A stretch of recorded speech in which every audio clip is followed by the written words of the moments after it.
Let's go to the bottom of page 63. We've made our decision. We've uttered our prayer. And the book says, next we launched out on a course of vigorous action, the first step of which is a personal house cleaning, which many of us had never attempted. Though our decision, step 3, was a vital and crucial step, it could have little permanent effect unless at once followed by strenuous effort to face and to be rid of the things in ourselves which had been blocking us. Our liquor was but a symptom, so we had to get down to causes and conditions. Now, we always like to stop here for just a moment and look at the time element between step 3 and step 4. We always hear people asking the question, how long should you wait after you do step 3 until you start on step 4? And we hear all kind of answers. Sometimes they'll say, well, 30 days, and maybe 90 days, or maybe 6 months. We heard a professional in the field one time counseling people to wait a minimum of 2 years. And our question back to that person was, how many people have you killed with that statement? You see, we're trying to find a way to live where we not only can be sober, but we can have a little peace of mind, serenity, and happiness. And every day that we put off and procrastinate step 4 is a day that we're still filled with resentments, a day that we're still filled with shame and fear and guilt and remorse, another day that we don't feel good. And we really don't know how many days we could go without our mind beginning to think about taking a drink. And next thing you know, we've convinced ourselves that it's okay to drink, and we end up drunk all over again. I don't know how many days I could go under those conditions, and frankly, I'm not very interested in finding out. Our book tells us when we should take step 4. Step 3 will have little permanent effect unless at once followed by this strenuous effort, which is step 4. And you know that does make sense, doesn't it? As far back as I can remember, 4 has always followed immediately after 3. Now, knowing that and knowing we might get drunk if we don't get on with step 4, why would we still tend to procrastinate? And I think 2 or 3 reasons behind it. Number 1 is fear. Some of we older members tend to play king off of the mountain with this step. And we tell the newcomer how tough it is. By God, just wait till you get to step 3, 4, blah, blah, blah, blah. We just literally scare them to death. Let us be the first to say today that if we take step 4, according to the Big Book Alcoholics Anonymous, there is nothing whatsoever to be afraid of. And I think we're all going to see that in just a little bit. Okay, knowing there's nothing to be afraid of, then why would we still tend to procrastinate? And I think probably one of the greatest reasons is simply confusion. For years we could not see how to do step 4 according to the Big Book. And the reason we couldn't see it is the instructions are there, but they are so simple that we alcoholics, with our keen intellectual alcoholic minds, looking for something more complicated, overlook the simplicity of step 4. So in our desperation, we read over in step 5 something about sharing all your life story. And we said, oh, that's what they wanted us to do in step 4, is write our life story so we could share it in step 5. That's what I did in the beginning. Now, my life story might not have been important to others, but it must have been to me. There was 92 pages in it. I took it to another poor, suffering human being and asked them to read it, and they did. And he said, not very pretty, is it? And I said, no, it isn't. He said, you'll never have to be that way again. He threw it in the waste paper basket. And I learned nothing from my life story to contribute to my alcoholism. Certainly nothing new. Because everything I wrote down, I already knew it, so nothing new came out of it. And today I realize that 95% of my life story really doesn't have anything to do with my alcoholism anyhow.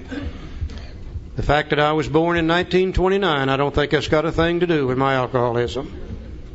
It may have had something to do with somebody else's alcoholism, but not mine. The fact that I graduated from high school at age 17, went immediately into the service, I don't think it's got a thing to do with my alcoholism. The fact that I was married at age 21, I don't think it's got anything to do with it. But I tell you what it did do. The 95% that had nothing to do with it very effectively covered up the 5% that did. And I learned nothing from my life story to contribute to my alcoholism. So in our desperation again, somebody in Minneapolis, Minnesota wrote a 4-step inventory guide. We took the Minneapolis guide, combined it with the big book, and got more confused yet. Somebody in Dallas, Texas wrote a 4-step inventory guide. We took the Dallas guide, combined it with the Minneapolis guide, combined it with the big book, and got more confused yet. Have no idea how many are floating around today. We saw one that had 20 pages in it. I'll guarantee you if you wasn't crazy as hell when you took it, you would be when you were through with it. It was one of those. All the time the instructions have been here. We just never could see them before because we didn't understand how Bill writes. And I think today if we can just kind of sit back and relax, look at a few simple ideas, we're going to see how easy this thing really is. There's 2 things we got to remember. First, he loved to use comparisons. Talking about one thing that we already know to teach us something new. Also, he did not like to repeat himself using the same words over and over. So he would tell us something, then turn around and tell it again, but use different words the second time. And bearing those 2 thoughts in mind, I think we can see how simple this thing really is. He starts out by saying, therefore we started upon a personal inventory. This was step 4. Immediately he jumps into business. He says a business which takes no regular inventory usually goes broke. And I think his first comparison is this. You know, if you had a business, and I don't care what it is, selling ladies' purses, men's watches, bicycles, or whatever, if you did an inventory once in a while, and by the way, inventory is defined as a written list of items. If you didn't go in there and make a list of the things that are in there, you wouldn't know what's been stolen that you didn't get paid for. If you did an inventory once in a while, you wouldn't know what's been sold and you need to reorder to put new stock in its place. If you did an inventory once in a while, you wouldn't know what's become damaged. Nobody wants to buy it. It's sitting there taking up valuable floor space day after day after day. You're probably paying interest on borrowed money to put it in there in the first place. If you did an inventory once in a while, you wouldn't know what's become out of style. You need to put it on sale so you can get it out of the store to put something new in its place. If you had a business and you did an inventory once in a while, you probably would go broke, and I think we can all see that. Okay, in our personal lives, we have a business too. Greatest business in the world for us. And it's the business of finding a way to live where we can have a little peace of mind, serenity, and happiness so we don't have to go back to drinking. And if we don't inventory in our personal business, chances are we're not going to find what's damaged and unsaleable in our heads that's going to cause us to go broke too. And going broke for us is simply going back to drinking.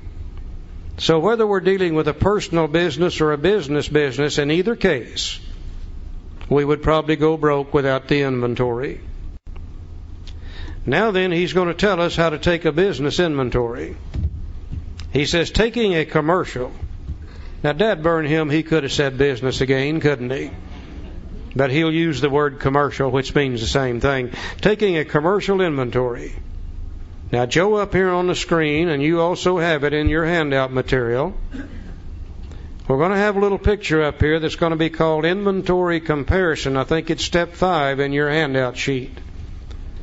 On one side says business, the other one says personal. And we're going to take a few key words out of the big book and put it under business. He said taking a commercial inventory is a fact-finding, and we're putting fact-finding under business.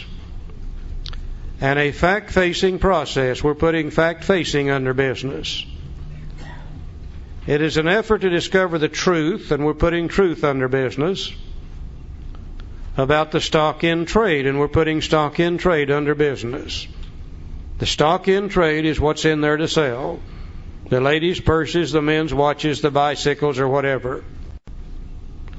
One object is to disclose damaged or unsaleable goods, and we're putting under object, under business, disclose damaged or unsaleable goods. To get rid of them promptly and without regret. And we're putting promptly and without regret under business. In other words, we're going to go in there and we're going to try to find the facts. When we find them, we're going to face the facts. We're looking for the truth about the stock in trade. We're trying to find the damaged and unsaleable goods. The good items will not cause us to go broke. Oh, they resell every day and we're making money off of them. The damaged and unsaleable goods, they're the ones that's blocking the floor space and the shelf space and costing us money.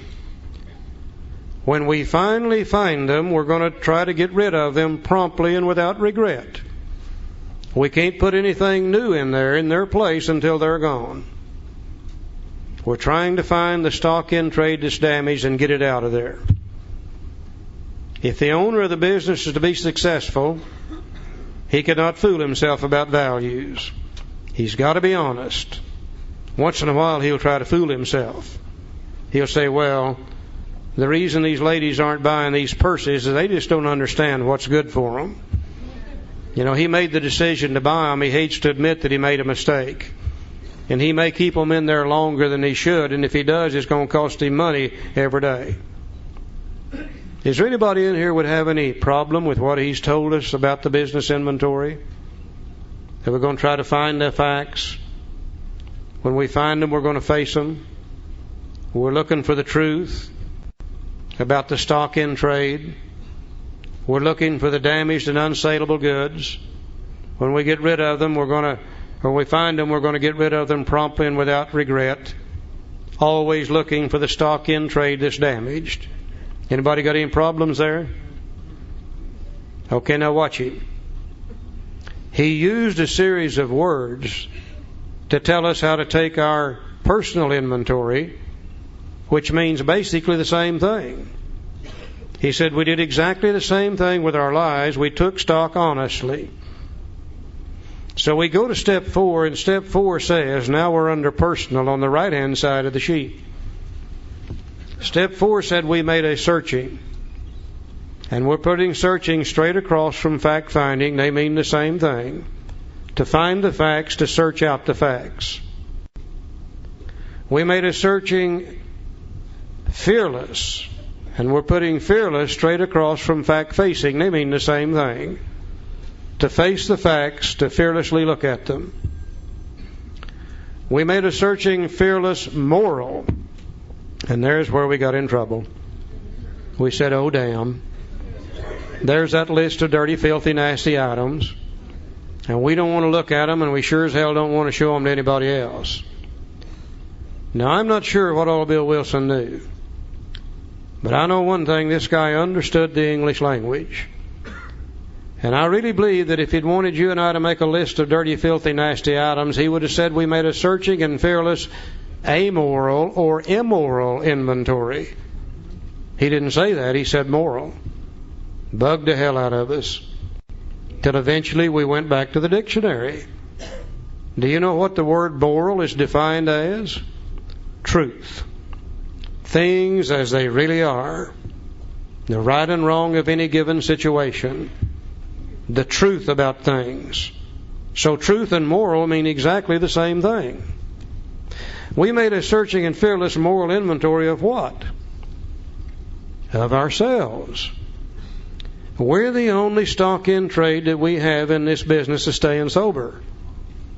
Nobody else can make us sober, and nobody else can make us drink. Oh, I'll agree, they can make us thirsty as hell once in a while, but they can't make us drink. We decide whether we drink or not.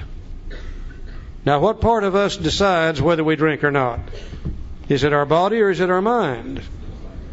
The real problem of the alcoholic centers in the mind.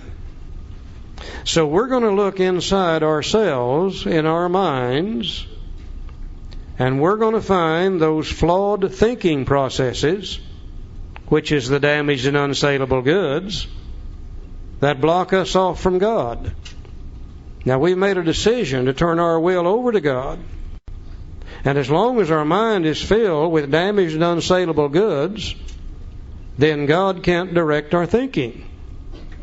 We're going to have to find them, and after we once find them, then we're going to get rid of them promptly and without regret. And when those flawed thinking processes leave our minds, then our mind is opened up for God's thinking to enter. But it's only after they're gone that God can enter. Now, there are three common manifestations of a life run on self-will, and we've already talked about them. The flawed thinking processes in our mind that blocks God out are resentments, fear, guilt and remorse associated with the harms done to other people. And as long as our mind is occupied with those thoughts, then God's thoughts can't come in. It's just that simple. Now, I like to look at my head up here as a little bitty store, not much. A little bitty Quick Trip or 7-Eleven, not a hell of a lot in it, never has been. Over here in this part of my store, I've got some display cases, and they are filled with resentments. Damn him. Damn her. By God, I'll show them. Bloody, bloody, blah, blah, blah, blah, blah, blah, blah. Those display cases are already full. God simply cannot get in there because He is blocked out by the damaged and unsaleable goods called resentments. Over here in this part of my store, I've got a little file cabinet. It's filled with fear. Oh my God, what's she going to do when she finds out about this one? Oh my God, what's the banker going to say when that check hits there this time? He's already told me he's going to file on me next time. Oh my God, is that my car sitting out in the front end torn up? Don't know how. Oh my God, and on and on and on. God can't get in there. He's very effectively blocked out by those fears. Back here in the back of my store, I've got a little file room, and it's full of guilt and remorse. God dwells in each of us. We know the difference between right and wrong. We do these things that hurt other people. We're scared to death what they're going to do when they find out, and the guilt and remorse begins to eat us up. God can't get in that storeroom. He's already blocked out of there. Have an emergency phone call, Charlie. Have an emergency phone call for whom? Pam or Paul Madison. Who? Pam or Paul Madison. Pam or Paul Madison. Pam or Paul Madison. Okay. Back at the tape cable back in the back. I hope everything's all right. Yeah. Now, if I want God to direct my thinking, then I'm going to have to do something about the removal of these resentments and these fears and this guilt and remorse. And if I can remove them, then God's thinking can enter into my mind and direct those portions of my mind where He was effectively blocked out. Now, my book is getting ready to show me just exactly how to look at these things truthfully. It's getting ready to show me how to remove them. Then the greatest thing it's going to show me is how to keep them from coming back in the future. And if I'll do my part, then God can direct my thinking. But until I've done my part, God can't. It's just that simple. He says we did exactly the same thing with our lives. We took stock honestly, truthfully, morally. First, we searched out the flaws in our makeup which caused our failure. Being convinced that self manifested in various ways and what had defeated us, we considered its common manifestations. Resentment is the number one offender.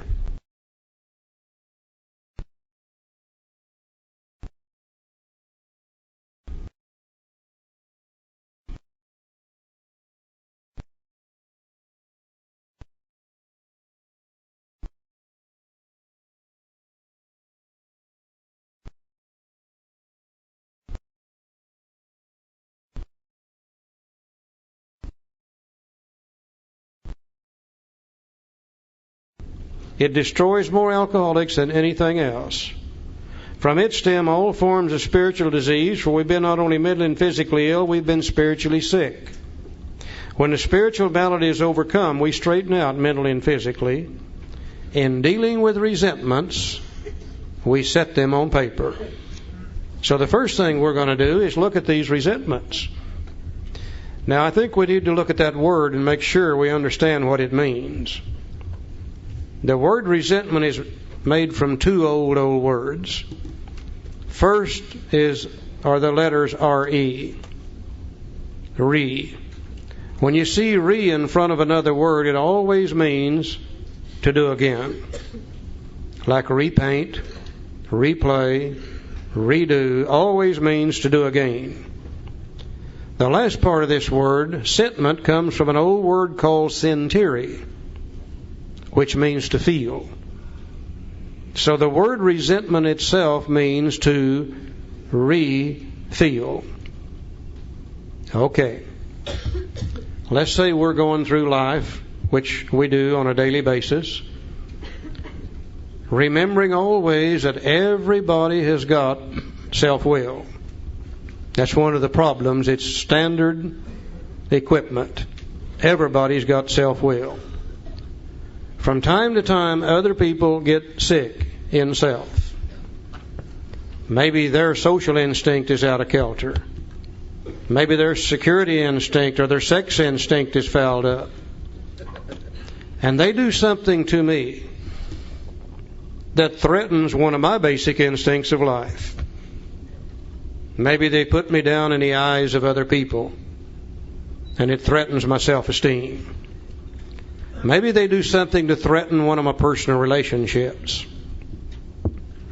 Maybe they rip me off and steal my money from me. Maybe they do something to interfere with my sex life. Or maybe they do something that threatens one of my ambitions for the future. Now, when they do that, that's a wrong on their part for doing so. That's not a resentment. It doesn't become a resentment till I go over in the next room, or I go home that evening, and I replay that thing in my mind, and I feel the pain the second time. The first time they did it to me hurt me. But when I go over here and replay it and feel the pain the second time, then I'm doing it to myself now. They did it to me the first time, but I'm doing it the second time. And after a while, I'll replay it again. And I'll feel the pain the third time. And what I found in my life is I'm not always completely honest with me. Because it seems as though when I replay this thing, each time I tend to change it just a little bit. And I tend to make what they did to me just a little bit worse. I tend to make what I did just a little bit less. I tend to make the pain just a little bit deeper. And you let me play it over in my head enough times, after a while I can say to myself, I was just standing there doing nothing. And they come along and did it to me.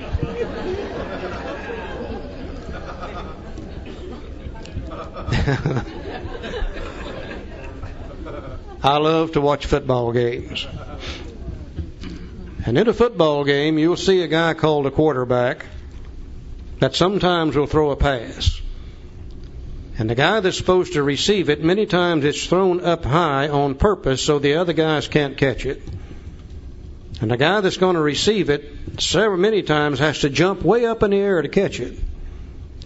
Now, the members of the opposing team, they have learned that if you can hit this guy while he's still up in the air, before he really gets good control of that ball, you can knock it loose from him. So they wait until he jumps up in the air, and when that ball touches his fingers, they knock the hell out of him. Now, he's completely defenseless now. And they'll hit him, and sometimes it'll just turn him upside down. He'll fall on his head, his neck bends sideways, his legs spread apart, One arm bends completely behind his back, and it just hurts the hell out of him, and you can see that he's hurt. Now, the football game, though, is like the game of life. It's going to go on. They're not going to stop it very long. One or two things will happen with this guy. They'll run out there and check him over, and if he isn't hurt too bad, they'll pump a little air in him and get him up and get him going again.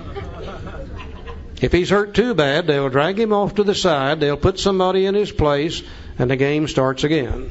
The football game is going to continue. I don't care what's happened. Now, the announcer up in the booth, though, he's got a resentment machine. Because after a while, he'll say, let's look at that again. And this time, it is in slow motion and living color. My God, it looks twice as bad as it did the first time. You can see how far his neck really did bend, how far his legs spread apart, and how badly that arm was bent, and it looks twice as bad as it did the first time.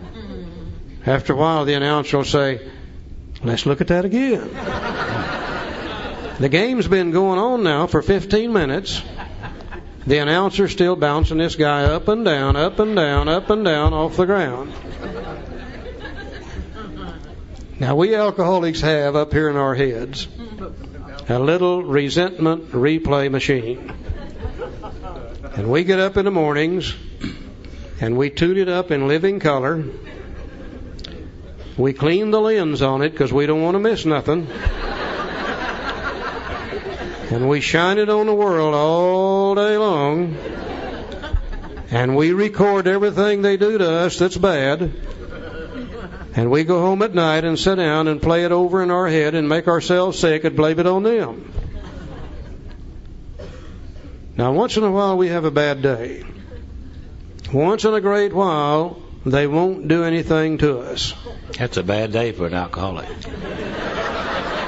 We've got our machine cleaned up, the lens is clean, tuned up, we shining it on the world, and nobody will do anything to us. We don't have anything bad to record. Don't record nothing good. Do you know what we record those days? By God, we record what they're thinking. That's what we do.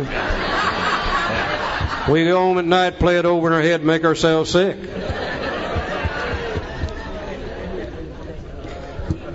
Now, there's a bad thing about a resentment. Because each time you play it over your head, each time you throw it out there, after a while, it turns around, it comes back at you. And when it comes back at you, it comes back as self-resentment.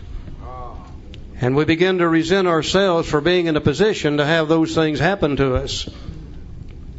And after a while, self-resentment turns to self-pity. And that's the sickest that a human being can be up here in their head, is to be filled with self-pity. And we alcoholics love self-pity. We like to get up early in the morning, put self-pity on as a cloak of dignity, and as we go out the door, we say, here I come, mean old world, just do it to me. I know you're going to get me because you always do. It is a sick way to build our self-esteem. Because after all, if the whole world is picking on us, we must really be somebody. And my God, we love that self-pity. If you want an alcoholic mad, if you want to make them mad, you try to feel sorry for one of us. And we'll tell you in a hurry, don't you feel sorry for me. That's my damn job, you know. Is there any way that God can enter a mind filled with that kind of crap? No way. Our thinking is controlled and dominated by these resentments and all the things that go along with it. God is absolutely, completely blocked out of our mind through these resentments. At the very least, we're going to have to do something about them. Now, the instructions on how to do them are here in the big book, Alcoholics Anonymous. Are just so simple that we never could see them before. We've given you a sheet in your handout material called A Review of Resentments. I believe that's page 9 and 10. And what I would ask you to do now is take those last two columns, try to fold them over where you can't even see them. where all you're looking at is column 1, 2, and 3. The example on page 65 has already been filled out. And we didn't know the procedure that Bill used to fill it out. That's where a lot of our confusion is. So what we've given to you in the first 3 columns is page 65 in the blank form. We want to emphasize we're not trying to bring another inventory in AA. We've already got enough of those. Page 65, the resentment sheet that you have is 65 in the blank form. Column 1, I'm resentful at. Column 2 is the cause. Column 3 affects my. Now let's see if we can't find the instructions on how to fill it out. In dealing with resentments, we set them on paper. Okay, you've got the paper now, and we're going to start setting them down. You know, we're always taught to read from left to right. And if you read from left to right and trying to figure out the inventory on page 65, you would start with the Mr. Brown, and you'd write down the resentment, and then you'd change your mind and go to the second column and write down the cause. Then you change your mind again and go to what part of self was affected, and you have to use those basic instincts of life and try to write down what part of self was affected. Then you'd go back to the first column mentally and write down Mrs. Jones. And then you'd change your mind again and go to the second column. Well, you get the idea. If you do that long enough, if you have a mind like mine, it says tilt. Just too much information. And I say, well, what the hell? All they wanted was a life story anyhow. So I just disregard this. Well, we didn't know how to fill out this column. It seems to us that you fill this out one column at a time from top to bottom, leaving a little space in between the names in column 1. So you'll fill that in over in column 2 and a little bit later. Because our book said that we listed people, institution, or principles with whom we are angry, period. From top to bottom in column 1, we would simply write down all the people, principles, or institution with whom we are angry from top to bottom, leaving a little space between each one of them all the way down. People, that's self-explanatory. Institutions are those things such as the police department, the Internal Revenue Service, the federal government, the church, etc. Principles are those old guiding, I hate to use the word laws, but it's the only thing I can think of, natural laws that's interfered with our style of living. The 10 Commandments, that's a set of principles. And when I was out there drinking, I don't want to hear nothing about the 10 Commandments. I'm breaking all of them but one, and maybe I broke it in the blackout too, I don't know. Another old principle I'd always hated said what goes up must come down. I never cared for that one. Another one said what you give out's what you get back. Another one said there are no free rides, you'll pay for whatever you get. And my dad used to say, when you lay down with dogs, you'll get fleas on you every time. Those old principles that interfered with our style of living. Now, you don't need to be sober very long to do this. All we got to do is take these things out of our head, put them down on paper. You don't have to have a high education to do this. If you can't write, you feed the names to somebody else and let them write them down. And while our mind is on one thing and one thing only, let's fill out the first column from top to bottom. I've never seen an alcoholic yet that did not know just who and what, by God, we're mad at. We spend thousands of hours sitting around in bars talking about it. All we got to do is take it out of our head, put it down on a piece of paper, and we would have completed the first instruction. And hopefully the same thing will happen to you that happened to me when I did this. They came to me and they said, list your resentments. And I said, I don't have any. And they said, surely you got one or two. Maybe you don't understand what the resentment is. And they explained to me that it was to re-feel old pains and old hurts. And I said, oh yeah, I got a couple of those. They said, put them on paper. Leave a little space in between each one. So I got a sheet of paper and leaving space between like the book does. First thing I knew, I had about 8 names on that sheet of paper.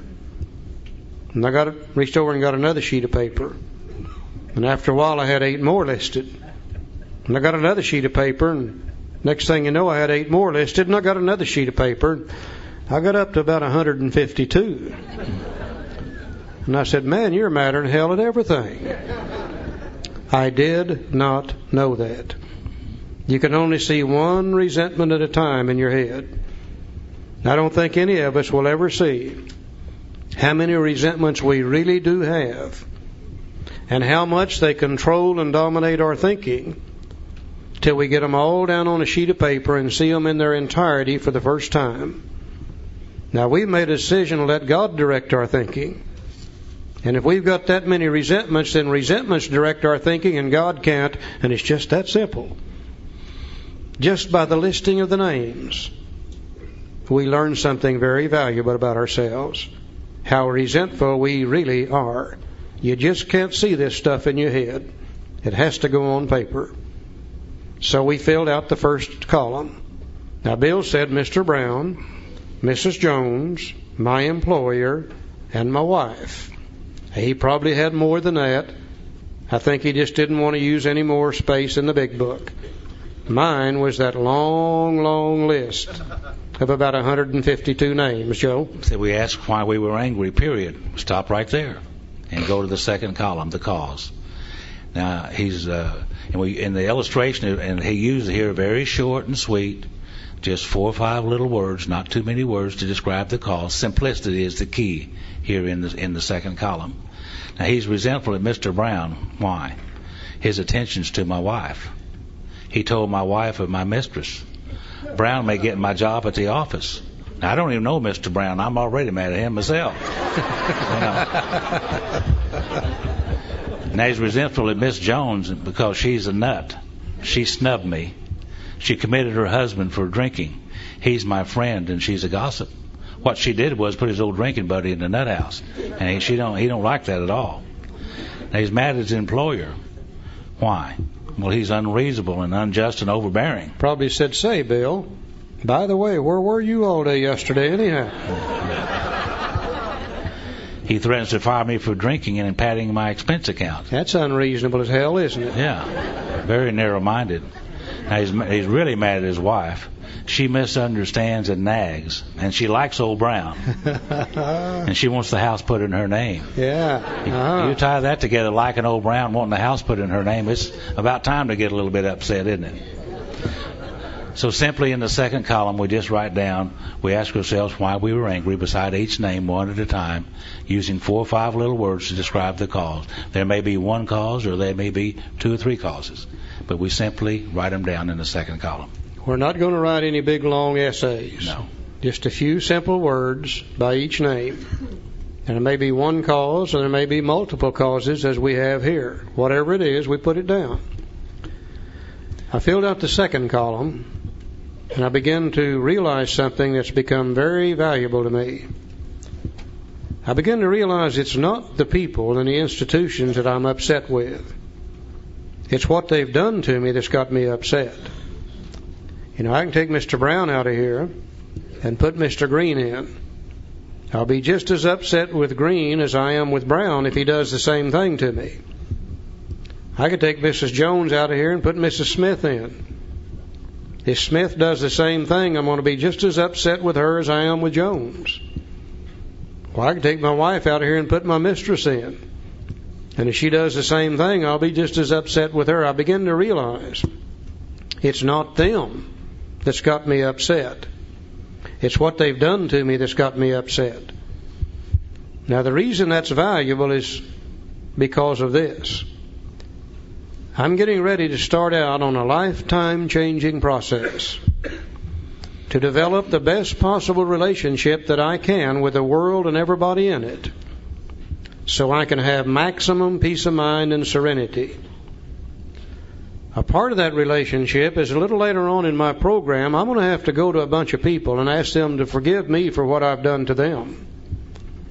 By the same token, I'm going to have to forgive others for what they've done to me. And a part of that forgiving process can start right here. When I begin to realize it's not them, it's what they've done that's got me upset, that starts getting names out of the way. And it's going to make it a lot easier to handle this in the future. So I filled out 2 columns now. Number one, I learned how resentful I really am, how much that blocks me from God. And number two, I've learned it's not them I resent. It's what they've done to me that I actually resent. Two valuable things. Now let's look at the third column. In most cases, it was found that our self-esteem, our pocketbooks, our ambitions, our personal relationships, including sex, were hurt or threatened. So we were sore, we were burned up. On our grudge list, we set opposite each name our injuries. Was it our self-esteem, our security, our ambitions, or our personal or sex relations which had been interfered with? We were usually definite as this example. And again, using that information that we got from the basic instincts of life, we simply fill out the third column. What part of self was affected by that? What basic instinct was threatened by the actions that those people did? I can't be upset with you unless you've done something to threaten one of these basic instincts of life. If you threaten my social instinct in any way, my self-esteem, my personal relations, etc., you're going to upset me and make me angry. If you threaten my security, either material or emotional, you're going to upset me and make me angry. If you threaten my sex life in any way, you're going to upset me and make me angry.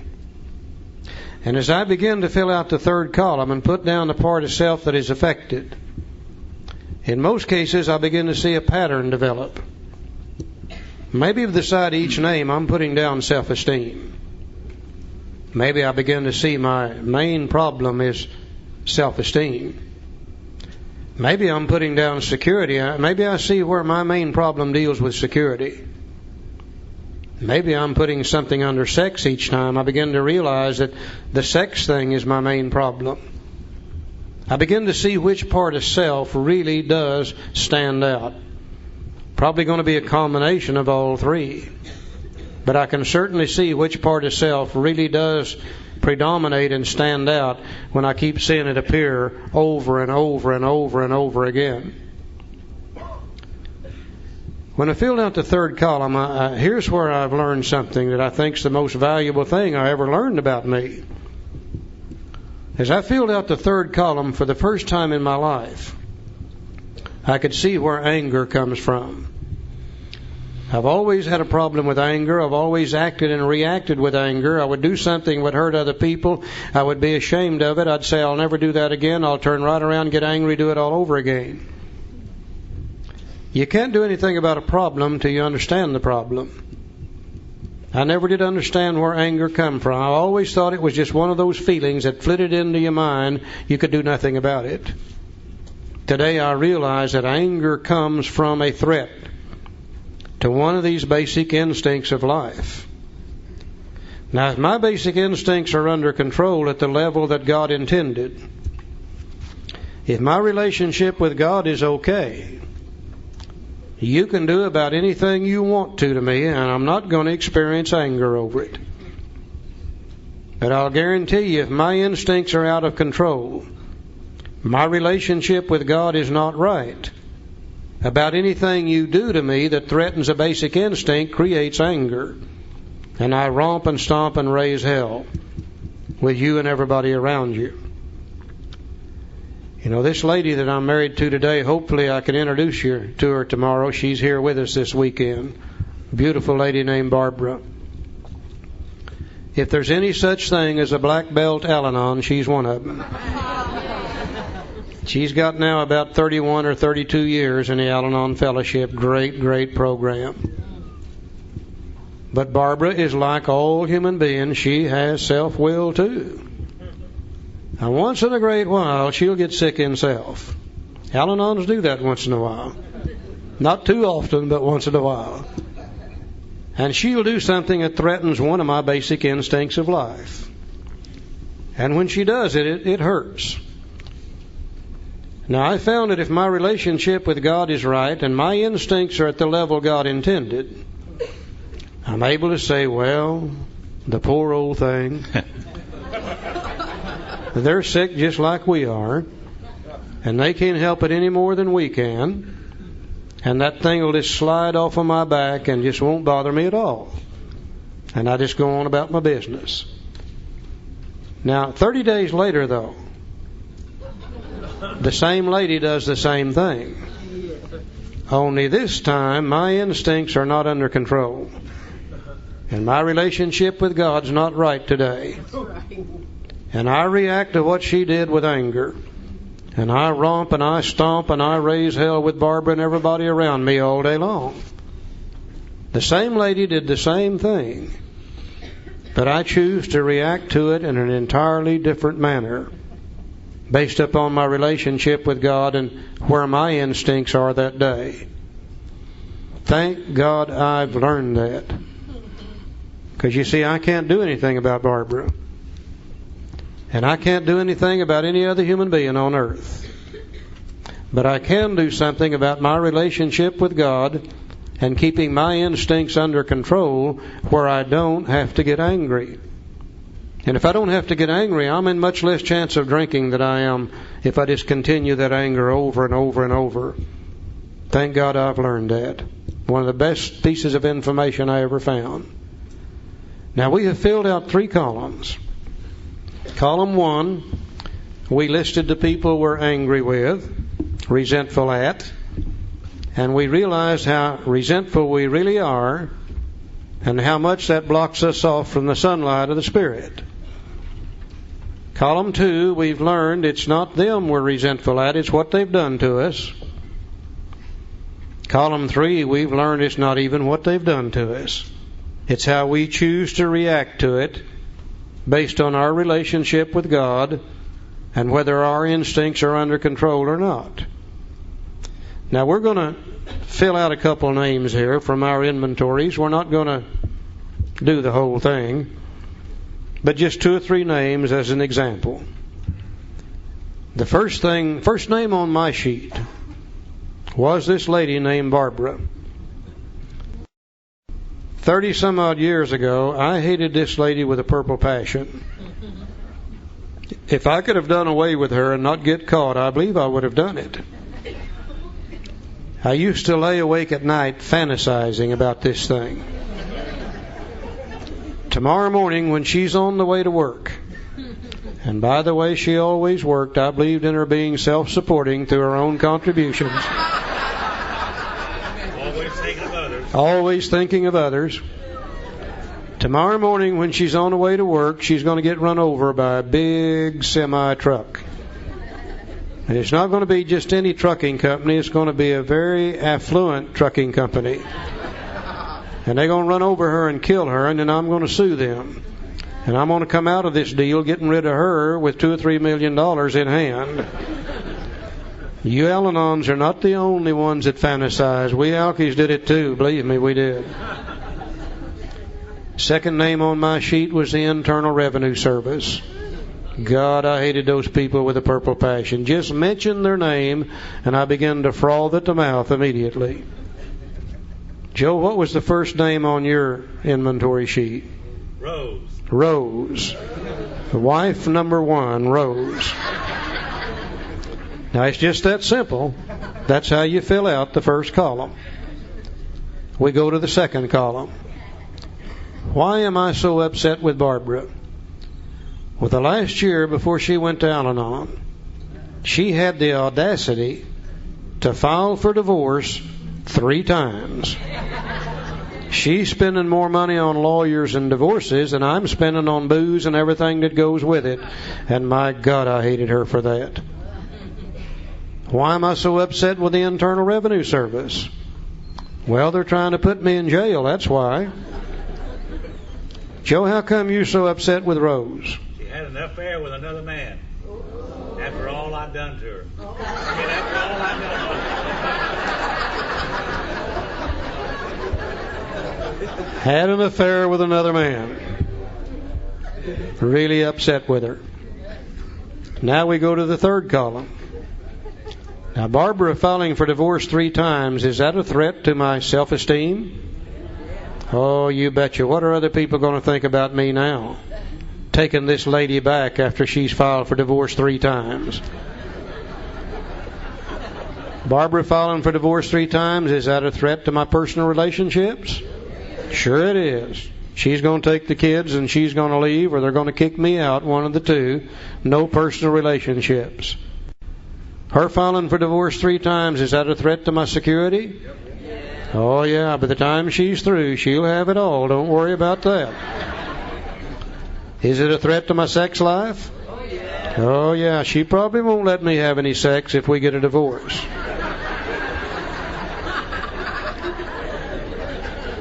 Internal Revenue Service trying to put me in jail. Is that a threat to my self-esteem? What are people going to think about me after this deal's over with? Is it a threat to my personal relationships? They're not going to let me have any relationship with my wife and children if I'm in jail. Is it a threat to my security? Oh yeah, they're going to take every penny I've got by the time it's over with. Is it a threat to my sex life?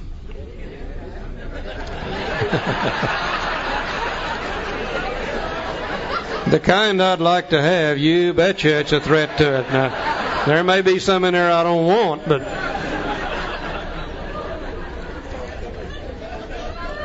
old Rose having an affair with another man. Is that a threat to Joe's self-esteem? Is it a threat to his personal relationships? It's a threat to his security?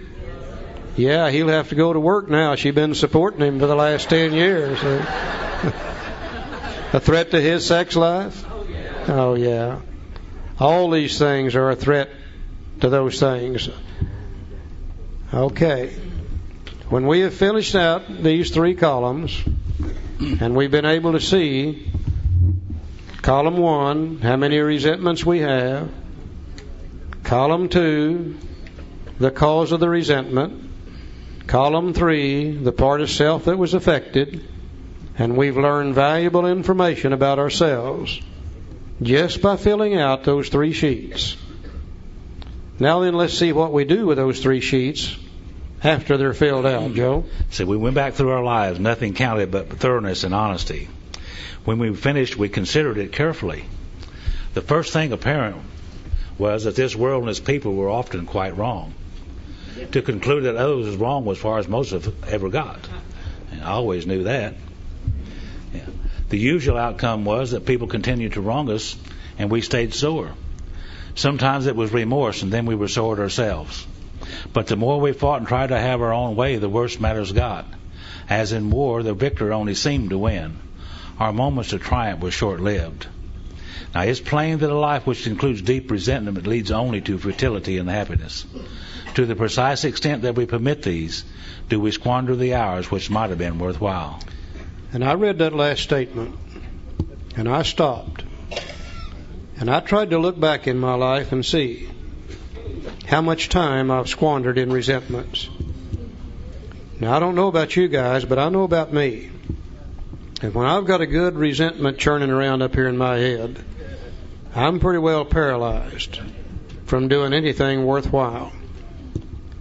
And one of my favorite things that I was doing back when I was drinking was to get up early in the morning, have a drink of whiskey and a cup of coffee, and turn on my resentment replay machine and replay what she did to me yesterday, and replay what that guy did to me a month ago, and replay what that person said to me 6 months ago, and replay what that damn boss did to me about a year ago, and replay what that damn policeman did to me 5 years ago, and replay what my uncle did to me 10 years ago, and replay what my mother did to me 15 years ago, and replay what my father did to me 20 years ago.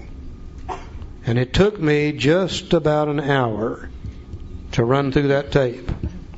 And I loved every moment of it. When that tape would run out, I'd have another drink of whiskey and another cup of coffee. And I would turn on my get even machine. Now, by God, the next time she does that, I'll do this and she'll do that, and Socko, I'll put it on her. They're not going to treat me that way. And it took me just about an hour to run through that tape. And I loved every moment of it. When I came into AA, I found out the only difference was I wasn't taking the drink of whiskey. I was having a cup of coffee, turn on the resentment replay machine, run it for an hour. Another cup of coffee, turn on the get even machine, run it for an hour. I have spent literally thousands and thousands and thousands of hours in resentments. And as far as I can tell, they've never done me any good whatsoever. They certainly never made me any money. They never made me feel better. They only made me feel worse. They never straightened up a relationship with another human being. It only made them worse and worse and worse. And as far as I can tell, that was absolute, complete, wasted time. Now, as a human being, I really believe today that I'm allotted just so much time to be here on earth. And I'm beginning to approach the end of mine. And for the first time in my life, not only am I sober, but I am peaceful, happy, and free. For the first time in my life, I'm sober and I feel great. I didn't know that you could be sober and feel as good as I feel today. What little time that I have left, I want to enjoy every moment of it. I don't want to waste any more time in resentments or anything else that blocks me off from God. I want to enjoy every moment of every day that I've got left. I simply do not intend to waste any more time in resentments. They block you off from God. They block you off from your fellow man. They just make you sicker and sicker and sicker. And what time we spend in them is an absolute waste of time. That's one of the worst things about a resentment. Wasting what time we have left in resentments. But that's not the worst thing. Here's the worst thing about a resentment. He said, but with the alcoholic whose hope is the maintenance and growth of a spiritual experience, this business of resentment is infinitely grave. We found that it is fatal. For when harboring such feelings, we shut ourselves off from the sunlight of the Spirit. The insanity of alcohol returns when we drink again. And with us to drink is to die. That's the worst thing about a resentment. When we've got a good resentment churning around in our head, we don't feel good. We're blocked off from God. And after a while, the mind, wanting to feel better, begins to think about the sense of ease and comfort that comes at once by taking a couple of drinks. Next thing you know, we become insane. We convince ourselves it's okay to drink. And we end up taking a drink and we trigger the allergy and we end up drunk all over again. That's the worst part about a resentment. The book says if we were to live, we had to be free of anger. The grouch and the brainstorm were not for us. They may be the dubious luxury of normal men, but for alcoholics, these things are poison. We turn back to the list. You see, this is why you got to have a written inventory. If you had it in your head, you would have lost it already. We turn back to the list, for it held the key to the future. We were prepared to look at it from an entirely different angle. Always before I looked at it to see what those suckers had done to me. Today I would look at it to see what that resentment is doing to me. And if it's blocking me off from God and maybe causing me to get drunk, then I'm looking at it from an entirely different angle. We begin to see that the world and its people really dominated us. In that state, the wrongdoing of others, fancied or real, had power to actually kill. And I stopped and I said, Charlie, how dumb can you be? All my life I've been proud of the fact that I stand on my own 2 feet. Nobody tells me what to do. I don't need your advice, thank you. And I suddenly realized that other people, through my resentment toward them, have controlled and dominated my thinking as far back as I can remember. And if they've controlled and dominated my thinking, they've controlled and dominated my actions, they have absolutely, completely controlled and dominated my entire life for me. I always thought I was in charge, but I suddenly realized other people have been in charge as far back as I can remember through my resentments toward them. And then I said, man, you really are stupid, aren't you? Because some of these people have been dead and buried in a graveyard for years. And they've been reaching out from the grave, and they've had me by the yang-yang as far back as I can remember. And when I saw that, I said, to hell with them. I'm not going to let those people, alive or dead, live in my head rent-free any longer. I've made a decision to let God direct my thinking. And if others direct it, alive or dead, justified or unjustified, then God can't. And it's just that simple. And an amazing thing happened to me right here. We alcoholics fancy ourselves as reasonably intelligent people.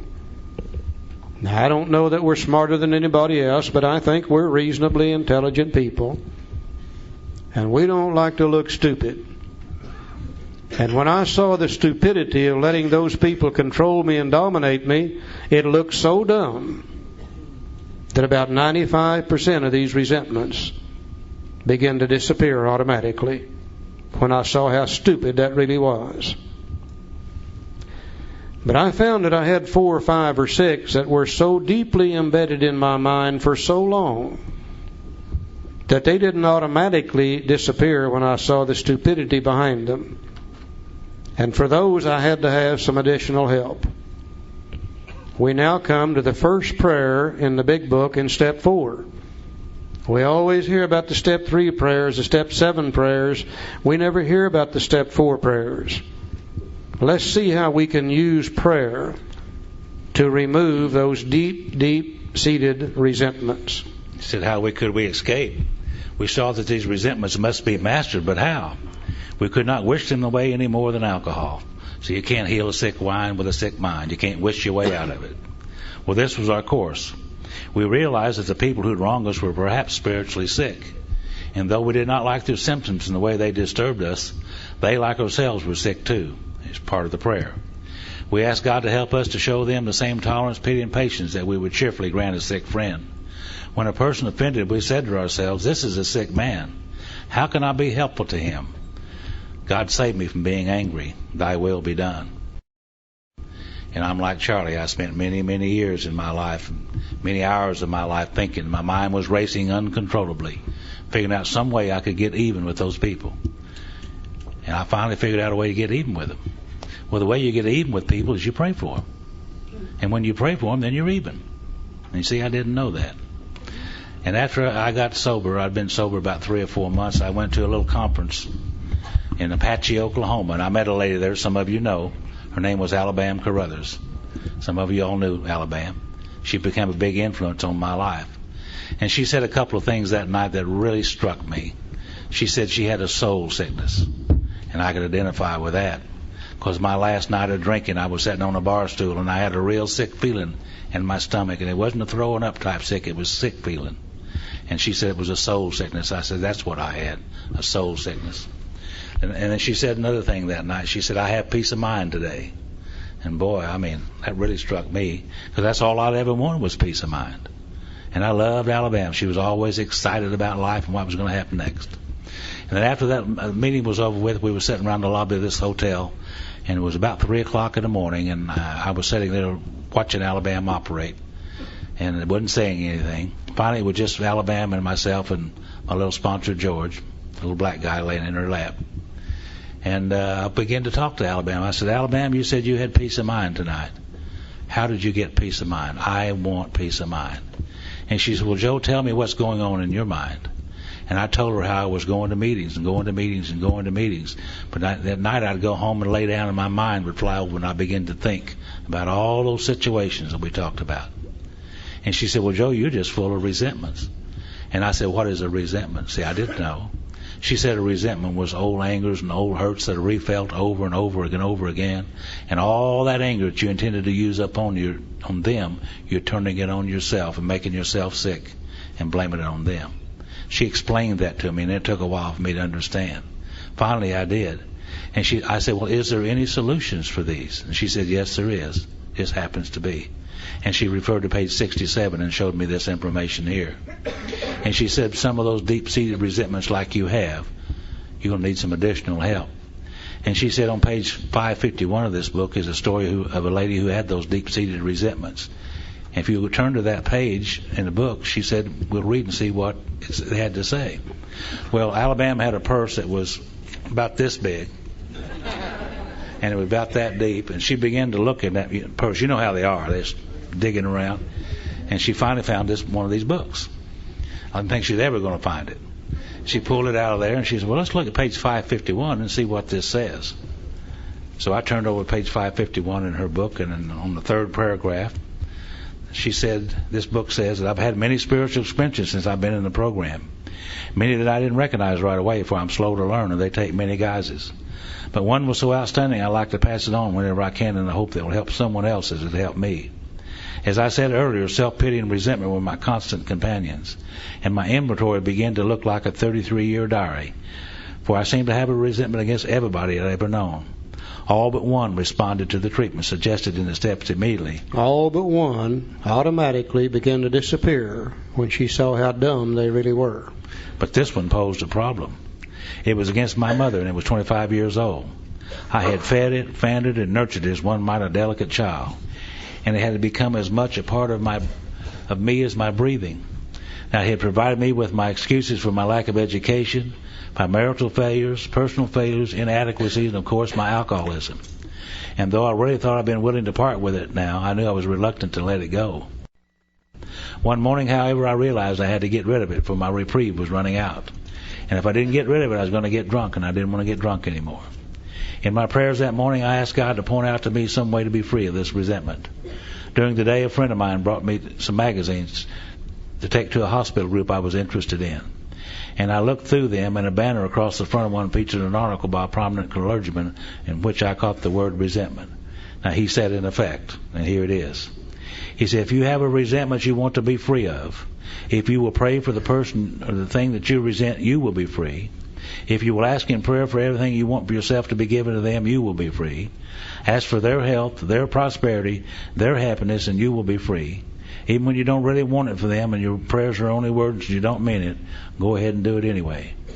Do it every day for 2 weeks, and you'll find that you come to mean it and want it for them, and that you will realize that where you used to feel bitterness, resentment, and hatred, you now feel compassion, understanding, and love. Well, I went home after that meeting, and I got in my bed that Sunday night, lay down, and my old mind flipped over again and started racing uncontrollably. And I said, well, I think I'll pray for those people. So I started praying for those people that night, and my list got longer. The next day I prayed for those people again, and that afternoon I prayed for those people, and that night I prayed for those people. And I don't know how long it went on. It was 2 or 3 weeks or more, I don't know. But it seemed like I was in constant prayer for day and night, praying for those people. I don't know exactly what happened, but I do know that one morning, it was one of the beautiful spring mornings we have in Oklahoma, and I got stuck in this stoplight. Just the length of a stoplight is what happened. I looked over at that beautiful house sitting over there, and the grass was so green, it was just beautiful. The greenest green I'd ever seen. The tulips were in full bloom, red and yellow. The little squirrels were in the trees, and the birds were in the trees whistling, and it was just a beautiful morning. And I thought to myself, my God, how long has it been since I've seen that? You know, I could not remember. I could not remember. And when this book talks about being cut off from the sunlight of the Spirit, I really do know what that means. I really do. Because that morning it was so vivid. Now what happened was that those people did not change. But my thoughts and feelings toward them did change, you see. And has never returned again. Thank God for this program called Alcoholics Anonymous. I've been there, and I don't want to ever return again. I think the reason this works so well is prayer for another human being, prayer for their welfare and their happiness.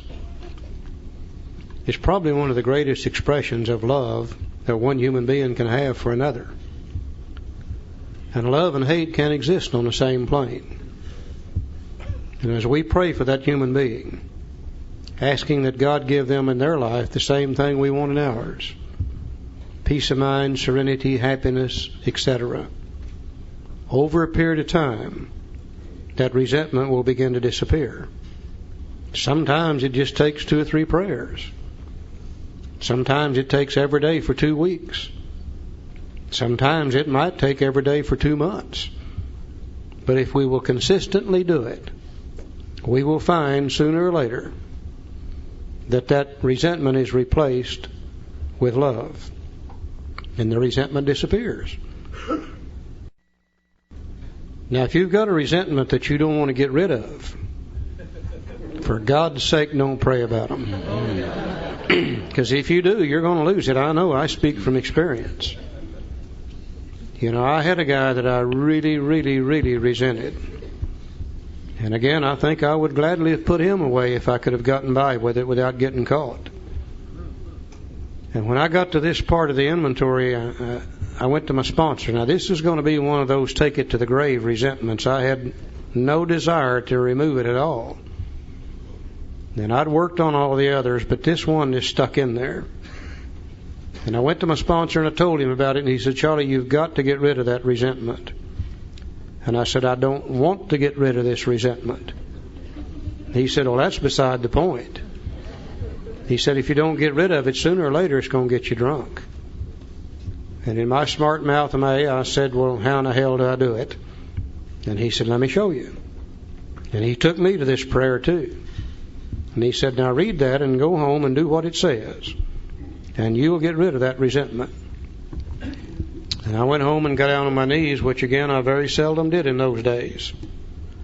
And I said, God, I want you to give that son of a bitch everything he deserves. And that's the only prayer I had for him that day. And I prayed again and again and again, and 3 or 4 or 5 days later, I don't know when, I found myself saying something I didn't really mean to say. I found myself saying, God, give him in his life what I want in mine. The same peace of mind, serenity, and happiness that I seek for myself. And 4 or 5 or 6 or 7 days later, I don't know when, I woke up one morning, and that resentment was gone, completely gone. And it's never returned since that date. And I think the irony in the whole situation is it wasn't 30 days later. This guy moved in as my next door neighbor. This thing really does work. See, what I learned from this experience is that love is forgiving and love is forgiving, you see. Now just think, this old head up here, that these display cases over here were filled with resentments, has now been emptied out. The resentments, the damaged and unsaleable goods called resentment, has now been removed from my mind. Now when that happens to me, there's another natural law that applies that says nature abhors a vacuum. No such thing as a vacuum or void. There's always something trying to rush in and fill it up. If those resentments disappear, God's not going to leave another hole in my head. I got enough of those already. They will have to be replaced with something else. And the only thing that can replace them will be the opposite of them. Where my mind used to be filled with resentments, that portion of it is now filled with love, patience, tolerance, compassion, and goodwill toward my fellow man. That's God's thinking. My thinking was the resentment. God's thinking is love, patience, tolerance, compassion, and goodwill. And that part of my mind is now filled with God's thinking. You see, there's nothing negative here at all. This is a positive happening. In part of my mind, I've now got peace of mind, serenity, and happiness. Much less chance of drinking now than I was when I started the inventory process. And what really blew my mind is this. I didn't have to go to any other fellowships, and I didn't have to read any other books to find love, patience, tolerance, compassion, and goodwill. If God dwells within me, and my book says He does, then that's always been a part of my makeup. I just never could use it before. In my chase for money, power, prestige, sex, and what I thought were the good things of life, Those thoughts had to be repressed to let me operate on the level I wanted to operate on. But now that resentments are gone, they automatically come to the surface. I've never seen anything like this before. I don't really understand how this works. I simply know that if I do the simple things the book tells me to do, this happens automatically, and resentments are replaced with love, patience, tolerance, compassion, and goodwill toward my fellow man. But it would do me no good to get rid of resentments if I didn't know how to keep them from coming back. Because the world is full of sick people, and they're going to do it to me again tomorrow. And if I'm not careful, I'll resent. And it seems as though I don't get just one. When I get one, let me play with it just a little bit, and then I've got two. And let me play with those two, and then I've got 10. And the next thing you know, I'm a basket case, and I'm sick all over again. I've got to do one more thing. Let's unfold those last two columns on your inventory sheet. And let's go to page 67, and we'll see if we can't find the information to fill out the last two columns. In the second paragraph on page 67, it says, referring to our list again. See, you got to have a written inventory. This is the second time we've had to go back to it now. Referring to our list again, putting out of our minds the wrongs others had done, we resolutely looked for our own mistakes. Uh-oh. We've never done this, have we? We've always looked to see what they did. We've never looked to see what we did. Where had we been selfish, dishonest, self-seeking, and frightened?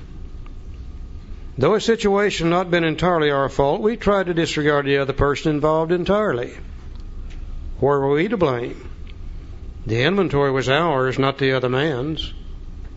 When we saw our faults, we listed them, we placed them before us in black and white. We admitted our wrongs honestly and were willing to set these matters straight. So we go to the fourth column. And if you'll notice, the heading on the fourth column said, what did I do? Putting out of mind the wrongs others have done, I resolutely look for my own mistakes. What did I do, if anything, to set in motion trains of circumstances which in turn caused people or institutions to hurt me and eventually led to my resentment of them for doing so? So I went to column 4 and I looked at this lady named Barbara, and I said, now Charlie, you forget what she did. You forget her filing for 3 divorces. What did you do, if anything, to set that in motion? And it took me just about 5 seconds to realize that if I hadn't been out there screwing around, she probably wouldn't have caught me. And she probably wouldn't have filed for divorce in the first place. Took me another 2 or 3 seconds to say to myself, well, if I hadn't been sneaking around behind her back, lying to her all the time, completely dishonest with her, she probably wouldn't have filed for divorce in the first place. Another 3 or 4 seconds and I was able to say to myself, well, if I hadn't been blowing all of our money on booze and what I think was important, she probably wouldn't have filed for divorce in the first place. And I began to realize why I loved that resentment. Because you see, when I could concentrate on her filing for divorce and play that over and over and over and over in my head, gradually distorting the picture every time I played it over, making what she did a little bit worse and what I did a little bit less, and let me play it long enough, I could gradually transfer all blame to her and make myself as pure as the driven snow. And it was all her damn fault in the first place. I thought, my God, Charlie, Have you done that with any other resentments here? I looked at the Internal Revenue Service. I said, now forget what they're doing to you, trying to put you in jail. What did you do, if anything, to set in motion the fact they're trying to put you in jail? Why, it didn't take 2 seconds to be able to say if I hadn't been cheating on my income tax, they wouldn't have been trying to put me in jail anyhow. And rather than look at what I had done to them, I had played it over and over and over and over, distorted the picture, transferred all blame to them, made myself as pure as the driven snow. That way I could continue through life doing what I wanted to do and never have to look at me, because after all, it's all their fault in the first place. Showing this resentment against Rose, what did you do, if anything, to set that in motion? Charlie was out there screwing around, but I was committing adultery. Okay.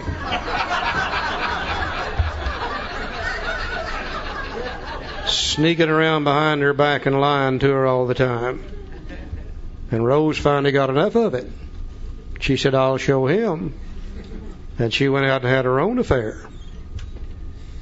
And Joe had, over a period of time, played that resentment over and over. Gradually transferred all blame to him, or to her. Made himself as pure as the driven snow. I went down through my list of resentments. I never found a name on there that I hadn't done something to them to set this thing in motion. And I had resented it and played it over and over and distorted the picture, transferred all blame to them, made myself as pure as the driven snow. If you're a practicing alcoholic, you've got to develop these kind of skills. You know, we have a conscience. We're not drunken bums. We know the difference between right and wrong. And I don't think we could live with ourselves if we had to honestly see what was going on whenever we're out there doing our thing. But you see, we never have to see it because we've got this convenient thing called resentments that we play them over and over, distort the picture, and transfer all blame to others. And we men go from woman to woman to woman, and you ladies go from man to man to man, and we go from job to job to job, and we go from city to city to city, and we go from country to country to country, and it's always their damn fault. That's the only way we could live the kind of life we were living, by being able to transfer blame to others. And none of us realize how much we've been doing that until we take an honest look at these resentments and see the part that we played. Now, in the 5th column, you see the major character defects talked about in the big book. Where had I been selfish, dishonest, self-seeking, frightened, or inconsiderate? All other character defects stem from these. In the 5th column, I asked myself this question. Which of the above character defects caused me to do what I did? Or caused me to want to hold on to the old resentment even though I may have done nothing to cause it? Now, going back to Barbara again. If I hadn't have been so selfish, I wouldn't have been out there doing those things that hurt my wife and children. If I hadn't have been so dishonest, I wouldn't have been sneaking around behind her back, lying to her all the time. If I hadn't have been so self-seeking and frightened, saying to myself, man, you're getting close to 40 years old. If you're ever going to do some of that, you better go do it before it's too late. Fear drives us to do things like that. If I hadn't been so inconsiderate of my wife and children, I wouldn't have been taking the chance of hurting them in the first place. I began to see in the 5th column the type character I had become through my years of living a life run on self-will. And when I saw it, I didn't like it. It made me sick. You see, I always fancied myself as a reasonably good person until I saw how I'd become so selfish and so dishonest, and so inconsiderate of other people that I was continually doing things that hurt others, and they retaliated and I resented for it. I begin to see that if I don't change those things in the fifth column, if I stay selfish, dishonest, self-seeking, frightened, and inconsiderate, that I'm going to keep right on doing the same old things I've always done, drunk or sober.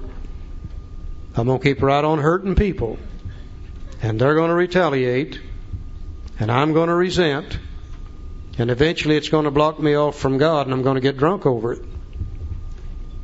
But just think, if I could become a little less selfish, I don't have to get perfect, I never will. But if I could become a little less selfish, if I could become a little less dishonest, if I could become less frightened and self-seeking, if I could become a little more considerate of other people and their needs and their wants, maybe I wouldn't have to do some of that kind of stuff. Maybe I wouldn't hurt people, and maybe they wouldn't retaliate, and I wouldn't have to resent. And just maybe I wouldn't have to get drunk over it. You see, what we're really doing here is step 4. This is the resentment part of it. But out in the fifth column, I now see the exact nature of the wrongs that I'm going to talk to another human being about when I take step 5. The resentment is the wrong. That's what blocks me off from God. But what's the exact nature of it? That means what's the truth of it? What's at the core of it? What's the inherent characteristic of it? That's what we'll talk about in step 5. When a guy comes to me and he's committed adultery 44 times, I don't care about that. All I want to know is what is within him that caused him to do it in the first place. If he's stolen 364 times, I don't care about that. What I want to know is what's within him that caused him to do that. That's what we'll talk about in step 5. In that fifth column, I now see the character defects, and I'm going to become willing to turn loose of in step 6. Out there in that fifth column, I see the shortcomings now I'm going to ask God to take away in step 7. And in my case, all the names from column 1 came off of this sheet to be added to the sheet later to be used for steps 8 and 9. Because you see, when I get to step 8, it says I've got the list. I made it when I took step 4. In my case, every one of those. In your case, probably some of them. In my case, all of them. Now, what I've really done, if I have done this the way the big book says, is I have prepared myself with all the information I need for steps 4, 5, 6, 7, 8, and 9, resentment-wise. Not only have I gathered all the information I need for 4, 5, 6, 7, 8, and 9, well, I've had a positive result here. Resentments have disappeared, and they've been replaced with love, patience, tolerance, compassion, and goodwill. Did we do anything to be afraid of? No.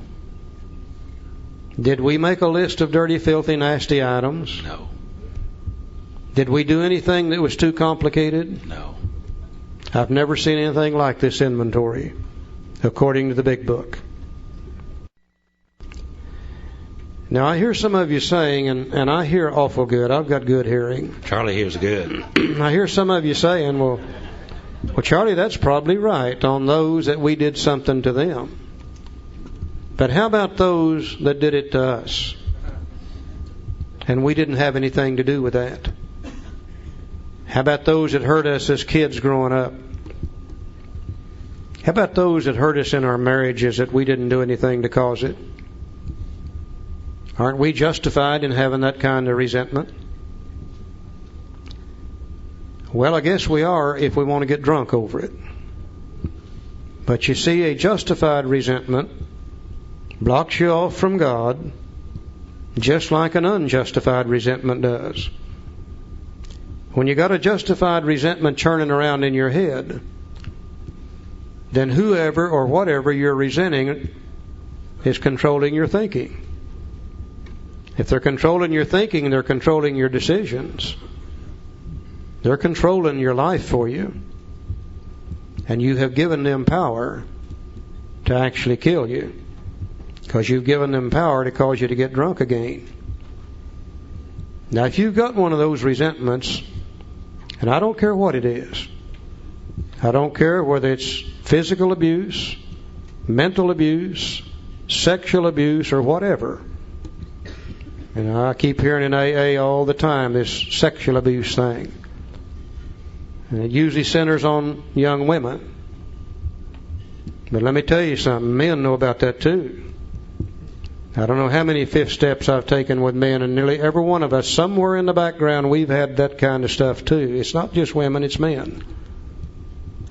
If you've got one of those kind of resentments, and you don't want to get rid of it, knowing full well it might get you drunk, then we better get it on this sheet of paper and take a look at it and see what we're doing with it. We're probably using it for rationalization and justification. To rationalize not doing things we ought to go do, or just as importantly, to rationalize and justify doing things that we shouldn't be doing in the first place. Oh, the greatest excuse in the world is, if they hadn't have done that to me, then I wouldn't have to be the way I am today. They call that victimization. Now, I don't really think we got any place for that in AA. We're all adults. It's time for us to realize that whatever's happened to us in the past does not have to control what we do today. Now, the only reason for that is to justify, rationalize, and etc. The woman in the book, she used her resentment against her mother to justify her lack of education. Bull. She could have gotten an education if she wanted to bad enough. She used it to justify her marital failure. Bull. Mama didn't have anything to do with her marital failure. She even used it to justify her alcoholism. Mama had nothing to do with her alcoholism. She became alcoholic because she drank whiskey. And she drank enough of it, she became alcoholic. And I think it's time for us to realize we are responsible for what we think and how we feel. We are responsible for what we do today. Mother and daddy and other people are no longer responsible for that. Maybe they were when we were little kids, but we're not little kids any longer. And it really doesn't make any sense to let somebody hurt me 5, 10, 15, 20 years ago, and then let them hurt me every day for the rest of my life. If I'm resenting them, they've got me, and they're going to kill me. I need to put them on this sheet. Put down their name. What did they do to me? What part of self is affected? What did I do, if anything, to set it in motion? In this case, nothing. But then let's look in the fourth column. Are we so dishonest with ourselves we refuse to see the truth? If you've got a resentment in your head today, it's not true. I'm going to say that again. If you've got a resentment in your head today, it's not true. Oh, it was based on truth, and it's partially true. But if you've played it over and over and over, you've distorted it, and it's no longer true. Can we honestly look at it and see the truth behind it? Let's look in the fifth column and see if maybe we are so frightened of facing life without it, we refuse to turn it loose. Because, after all, if we turn it loose, then we've got to take responsibility for our own behavior. It's a hell of a lot easier to blame it on others. Are we so afraid of facing life without it, we won't turn it loose? Are we so inconsiderate of another human being that we fail to recognize that people that do those things to us, they're not necessarily bad people. They're sick people. They didn't necessarily do it to us. They would have done it to anybody in that position. If we could even begin to consider that, maybe we can start a forgiving process. Maybe we could straighten up a relationship with another human being before it's too late. After they're dead, it's too late. I'll guarantee you it is. Maybe we can do it while we're all still alive. If we will do those things, I think we can get rid of that resentment too when we really see the truth behind it and what we're doing with it. If we can't get rid of it that way, then we can use the ultimate tool. By golly, we can pray for them. And if we pray for one of those people who resent, that doesn't mean that we approve of what they did. That doesn't mean we're going to take them by the hand and walk hand in hand with them for the rest of our life. What it means is we're tired of letting them control us, dominate us, and rule us every day for the rest of our life. We can get rid of those kind of resentments too, and if we don't want to do that, then chances are we're using it for some reason, and we need to look at it very, very carefully, Joe. It takes two people to make a prison, the prisoner and the jailer. You have to turn them loose and let them out and turn them loose. All those people that I hated had to turn them loose. Charlie said, I don't want to be a victim anymore, and I don't think Alcoholics Anonymous may be the only association left on the face of the earth that won't allow us to be victims. There's victims going on all out there. Everybody wants to be a victim of something, you know. But we in AA won't let each other do that because we have a way out. When everything else fails, we can pray for them. They need the prayers and we need to practice. You know, I see in many AA meetings where we've gone into this group therapy stuff, and we sit around the table and we discuss what those people did to us, and we try to figure out why they did it. We'll never understand why they did it. The thing is, they did it. Then we start trying to discuss and figure out why it made us the way we are. We'll never understand that. The fact is, that's the way we are. The real question is, what are we going to do about it? Are we going to continue to let them kill us? Or are we going to get rid of that jazz? That's what AA is about. It's not to sit around and talk about problems. It's to sit around and talk about how do you solve the problems. And resentment is the number one problem for every alcoholic. And if we can get rid of them, then we're peaceful, happy, and free. Until we do, we'll never be free of it. We went through a process yesterday afternoon, the first part of the inventory process.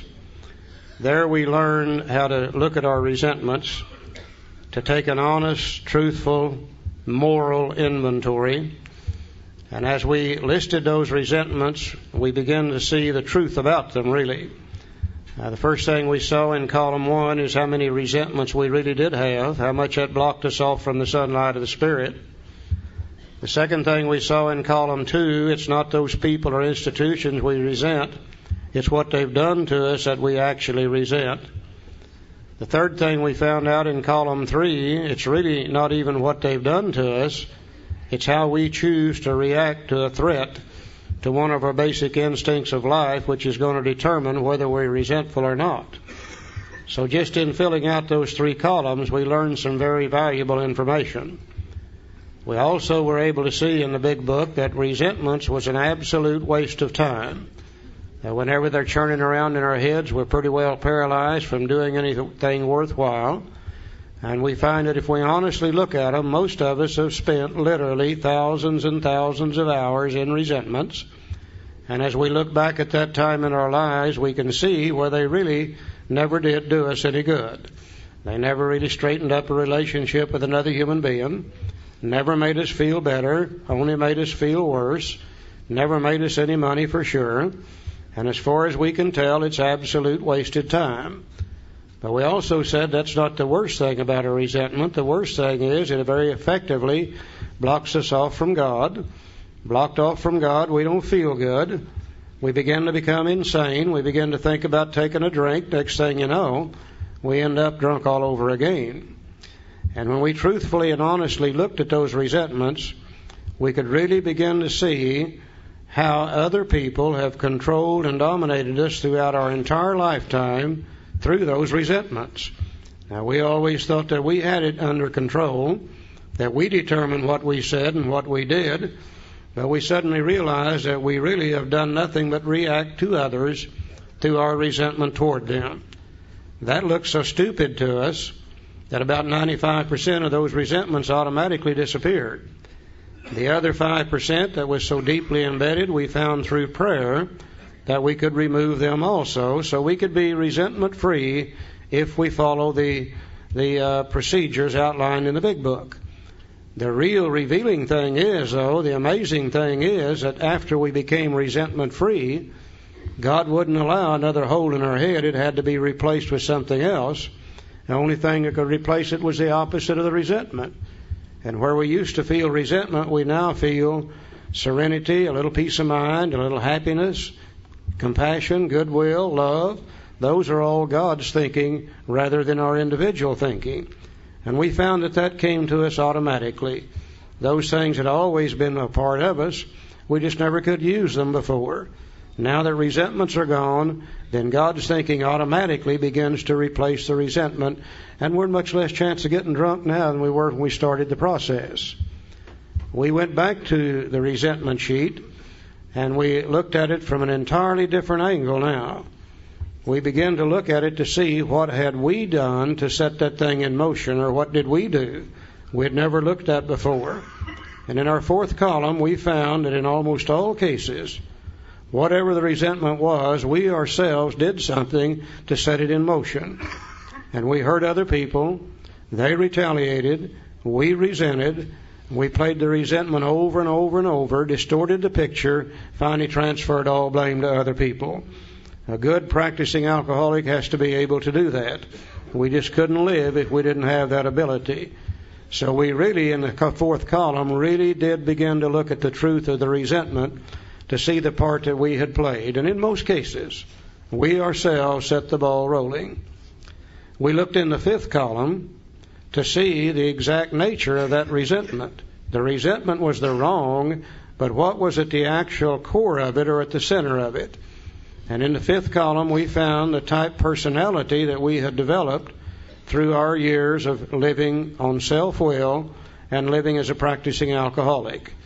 And we found just about every time we had hurt anybody in the past, it was either through selfishness or through dishonesty or because we were self-seeking frightened or through inconsideration of other people. And we begin to see in the fifth column that if we don't change those things, we're going to keep right on doing the same things in sobriety that we used to do when drinking. We're going to continue to hurt people. They're going to retaliate, we'll resent, and eventually get drunk over it. And we begin to see in the fifth column the things that we will need to change in our personality if we want to live with peace of mind, serenity, and happiness in the future. We summed it up by saying we were in the process of doing the resentment part of step 4. In the fifth column, we now had all the information we needed for steps 5, 6, and 7. And in the names in the first column, those that we had harmed, they come off of there to be added to the list to be used for 8 and 9 at a later date. So we really ended up in this simple little inventory with all the information we needed for 4, 5, 6, 7, 8, and 9 resentment-wise. A very positive thing took place. Resentments disappeared, and they were replaced with love, patience, tolerance, compassion, and goodwill. So there was nothing to be afraid of. There was nothing too complicated. There was not a list of dirty, filthy, nasty items, just a simple inventory. Now, we don't want to give you the impression that you can always be 100% free of resentments. You know, God never gave us anything bad. It depends on what we do with things as to whether they become bad or not. A resentment used right can be used for a worthwhile purpose. If somebody does something to me that threatens my self-esteem, if it would cause me to look at me and see some things that I need to change, and I go ahead and make those changes, then that resentment can be used for a worthwhile purpose. For instance, if we're living in the neighborhood, all the old houses are run down. Mine's no worse than anybody else's. They all need painting. They got broken window screens and panes. And I sit on my front porch each evening after work, and I rock, and I'm very complacent about that situation. One day I'll look up, though, and some idiot has moved in across the street. He's out there painting his house. fixing his window screens and window panes makes my house look bad, I resent the hell out of him for doing that. I say, who in the hell is he moving here and in here and screwing up this whole neighborhood? Now, if I use that resentment right, it'll cause me to look at my house and become a little bit ashamed of it. Next thing you know, I paint my house, fix my window screens and window panes. My next door neighbor resents me for doing so. Next thing you know, he fixes his house up and his neighbor resents him. And after a while, God's got the whole neighborhood cleaned up like it should have been in the first place. That's the proper use of a resentment. But we alcoholics won't use it that way. We'll sit on the front porch and we'll rock and we'll rock and we'll resent and we'll resent. 30 days later, we'll go over at midnight and burn his damn house down. We'll show him. So it really depends on what we do with resentments that determines whether they're going to be for bad or good. And if we use one rightly, it's going to disappear anyhow. The ones that kill us are those that we just leave in our head, and it is fester and fester and fester, and we get sicker and sicker until eventually it creates a real problem for us. Joe? This morning we're going to talk about fears a bit, and we're not going to psychoanalyze ourselves in any manner. We're simply going to do like the book suggested yesterday. We're going to find the facts, and we're going to face the facts, and eventually through this process we're going to accept the facts as they really are, truthfully. And it says also that when the spiritual malady is overcome, we straighten out mentally and physically. The spiritual malady not only is my relationship with God, but my relationship with me, my mental attitudes, and my relationship with other people. So that's another form of spiritual malady that I had. And Dr. Jung said we're going to have a look at our ideas, emotions, and attitudes, and that's what we're doing through this inventory process. We're looking at ideas, emotions, and attitudes and see where they came from. And if we will, we'll go back now to page 18. And I'm going to read this little paragraph, and tells my whole story in one little paragraph. He says, an illness of this sort, and we've come to believe it an illness, involves those about us in a way no other human sickness can. If a person has cancer, all are sorry for him, and no one is angry or hurt. But not so with the alcoholic illness. For with it goes annihilation of all things worthwhile in life, and engulfs all whose lives touch the sufferers. It brings misunderstanding, fierce resentment, financial insecurity, disgusted friends and employers, warped lives of blameless children, sad wives and parents, and anyone can increase the list. In other words, it's a family illness. It affects everybody in the family to some extent. And if you live with one of us very long, you'll be affected by it in some manner, for sure. And as I look back in my life to see where these ideas, emotions, and attitudes that were to become the guiding force of my life started way, way back. So now let's go back to page 67. And again, we're not trying to psychoanalyze ourselves. I just found the facts. I accepted the facts as I looked at the facts, and I could see where I'd come from. It said, notice that the word fear is bracketed alongside the difficulties with Mr. Brown, Miss Jones, the employer, and the wife. 6 times along that column. This short word somehow touches about every aspect of our lives. It was an evil and corroding thread. The fabric of our existence was shot through with it. It set in motion trains of circumstances which brought us misfortune we felt we didn't deserve. You know, you do the crime, you do the time. That's the way that is. But we ourselves set the ball rolling. See, I did that myself, to me, because I didn't know any better. Sometimes we think that fear ought to be classed with stealing. It seems to cause more trouble. Now, we reviewed our fears thoroughly. We put them on paper, even though we had no resentment in connection with them. We asked ourselves why we had them. Here it is for me. Wasn't it because that self-reliance failed? Self-reliance was good as far as it went, but didn't go far enough. Some of us once had great self-confidence, but it didn't fully solve the fear problem or any other. When it made us cocky, it was worse. So what we're going to do here this morning is basically, it's about the same thing that we did with resentments. We have a little list here, and it's a review of our fears. And we're simply going to look at our fears, where they come from, the ideas, emotions, and attitudes behind them, and what we're fearful of, and we're going to write them down in these columns, just like we did with resentments. And it won't take very long to do this. In the first column it says, who or what did I fear? I list people, institutions, or principles whom I fear. And again, in column 1, I simply write down the people, the institutions, and the principles that I feared, leaving a little space from top to bottom, one column at a time. and we list those. Now, we men tend to say, well, we don't have much fear, we're tough, we're macho. Now, we're not talking about physical fear anyhow. We're talking about all these fears that run through the mind from time to time, and I think if we carefully look at them, we'll find that we all have fears connected certainly with our marriages. We have fears connected with our children. We have fears connected with our jobs. We have fears connected with the Internal Revenue Service. We have fears connected with the police department. We have fears connected with the federal government. We have fears connected with the church. We could just go on and on and on and name literally thousands of fears that people have. Now, I'm not going to attempt to psychoanalyze myself. I'm not going to say, that these fears are things that come from things way back in my early childhood, like mother setting me sideways on the potty when I'm 2 years old or something. Some fear we're supposed to have anyhow. It's just like resentments. Fear can be used for a worthwhile purpose if they're used right. Mainly what we're looking at are these fears in our head that just continually kind of control us and rule us and dominate us. We've made a decision to let God direct our thinking. And if we have that many fears, then God can't, the fears do. And I found out the same thing here with these fears that I did with resentments. I didn't think I had very many fears. Instead, I started putting them on a piece of paper. You can only see one at a time in your head. But as I began to fill out sheet after sheet after sheet, I began to realize how much fear really does control me, rule me, and dominate me. So I did the same thing that I did with resentments. Started top to bottom, listed each fear, leaving a little space between each one of them. And it's amazing when we see how much fear we really do have.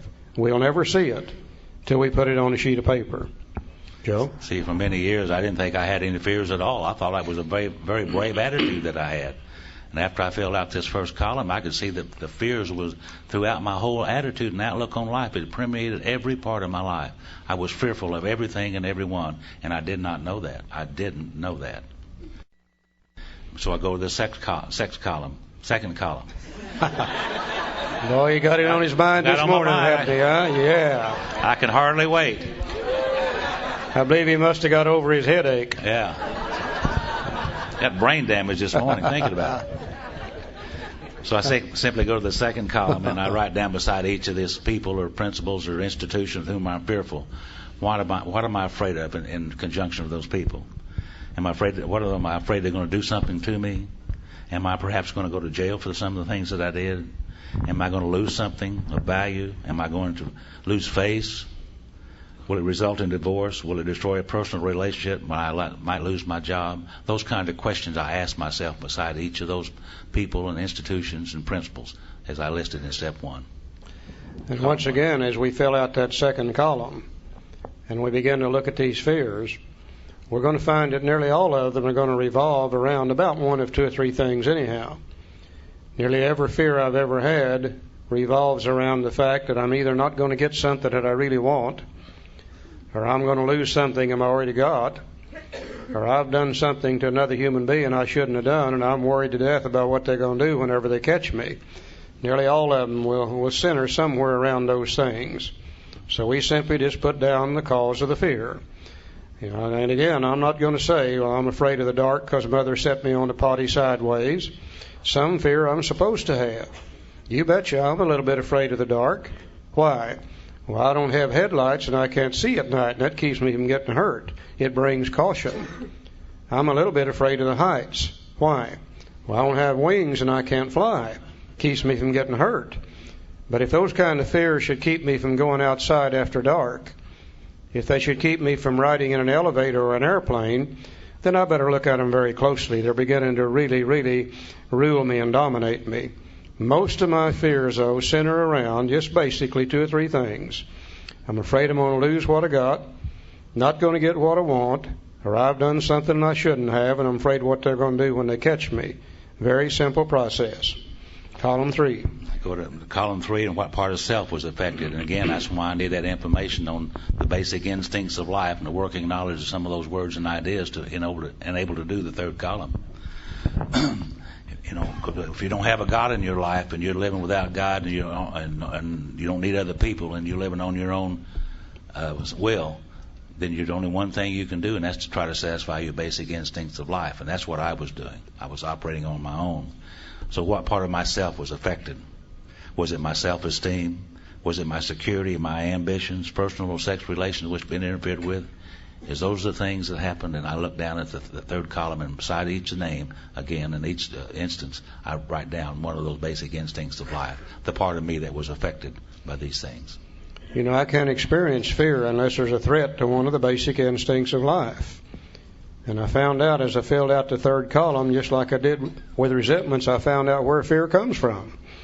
I didn't know where resentments came from. I didn't know where anger came from. I didn't know where fear comes from. Today I realize it comes from a threat to one of these basic instincts of life. And just like with a resentment, if my basic instincts are at the level that God intends for them to be, if my relationship with God is right, then you can do about anything you want to me, and I'm not going to experience fear because of it. But I'll guarantee you, if my instincts are not under control, my relationship with God is not right, then about anything you do or say to me is going to create fear. Absolutely amazing what we learn about ourselves just by filling out these simple little columns. Now let's go to the fourth column. Go to the fourth column, and we try to put out of our minds all these things that happened so far, and we write down, what did I do? What did I do to set the ball rolling? Did I do the crime to do the time? Yes, I did that. Was it when my wife was going to divorce me and I was fearful of it? What did I do? What were some of the things that I did? Well, I was uncaring for her. I didn't care about her, didn't consider her in any manner, in any way, and therefore I was afraid, and I didn't know that. See, I really didn't know that I was afraid of those things. It told us way back in step 3 that we invariably find that we've made decisions based on self, which later placed us in a position to be hurt. And we've made decisions trying to satisfy our basic instincts of life. And running on self-will, those basic instincts become insatiable things. We never get enough to satisfy them. And we're continually doing things that end up hurting and harming and creating other people. And then we got to be scared to death what they're going to do whenever they catch us. And even if they don't catch us, the guilt and the remorse eats us up here, just like with resentments. So we begin to look at the part we played, and we find that we did the same thing with fears that we did with resentments. As we played them over and over and over in our head, we actually distorted the picture. And the fears that we have in our head today are not true. Oh, they started on truth, but they are no longer true. You see, well, that's one of the definitions of one of those wrongs. Fear is incorrect believing. And if we carefully look at each one of these fears, we're going to find that they're absolutely wrong. They started with truth. We've distorted the picture. And once again, we've used them to transfer blame to others so we don't ever have to look at ourselves. Same identical thing as with resentments. Now let's look into the fifth column. In the fifth column, I simply looked down in these instances. Was I selfish in those interests? In those particular items? Yes, I was very selfish. Because I was so fearful, I was selfish. I was afraid I was going to lose things that I already had, or I was afraid I wasn't going to get some things that I wanted. Was I dishonest? Yes, I was dishonest. I took things from other people that didn't belong to me. And I was very dishonest. It seemed to me like to be successful in any manner was okay with me. So I was extremely a dishonest person, and I didn't know that particularly. And then I was self-seeking and frightened and inconsiderate of other people for sure, because I wanted what I wanted when I wanted it, and I didn't make a damn how I got it, was the way I looked at my life. And if you got in my way, you just shouldn't have. So I was a very selfish, self-seeking, frightened, and inconsiderate individual, and I did not know that. You know, it's absolutely a life living on hell. Whenever you're scared to death, you're not going to get something, you really do want it. And then through dishonesty, you go ahead and get it. And then you got to be scared to death what they're going to do whenever they catch you. And even if they don't catch you, the guilt and the remorse eat you up. And our lives really do become an absolute living hell in trying to satisfy these basic instincts of life. And we just really drive ourselves absolutely dingy until we get an opportunity to truthfully look at these things. Now, out there in that fifth column, once again, we see the exact nature of the wrong The fears are what's wrong, the wrong, because we find out most of them are incorrect. They're what block us off from God. But what's the actual truth behind them? Well, if we wasn't so selfish, if we wasn't so dishonest, if we were not so self-seeking, frightened, and inconsiderate, we wouldn't have to experience near as much fear as we do. But I'll guarantee you, if I stay selfish, dishonest, self-seeking, frightened, and inconsiderate, the same old things are going to drive me. I'm going to do the same old things I've always done. Fear, guilt, remorse is going to absolutely eat me up. Sooner or later, it blocks me off from God. It causes me to get drunk. So once again, what we're doing here in this little inventory sheet, we are doing step 4. This is the fear part of it. Out in this 5th column, we see the exact nature of the wrong for step 5, the defects for step 6, the shortcomings we're going to ask God to take away in step 7, and then once again, many of the names over here in column 1 will be people and institutions we've harmed, and we're scared to death what they're going to do whenever they catch us. So those names will come off of column 1. They'll be added to the sheet to be used later on for steps 8 and 9. We got some off the resentment sheet. We got some off of the fear sheet also. And one thing that absolutely amazed me is when I really looked at this truthfully, is I began to see a lot of the names, same names appearing on the fear sheet that I had on the resentment sheet.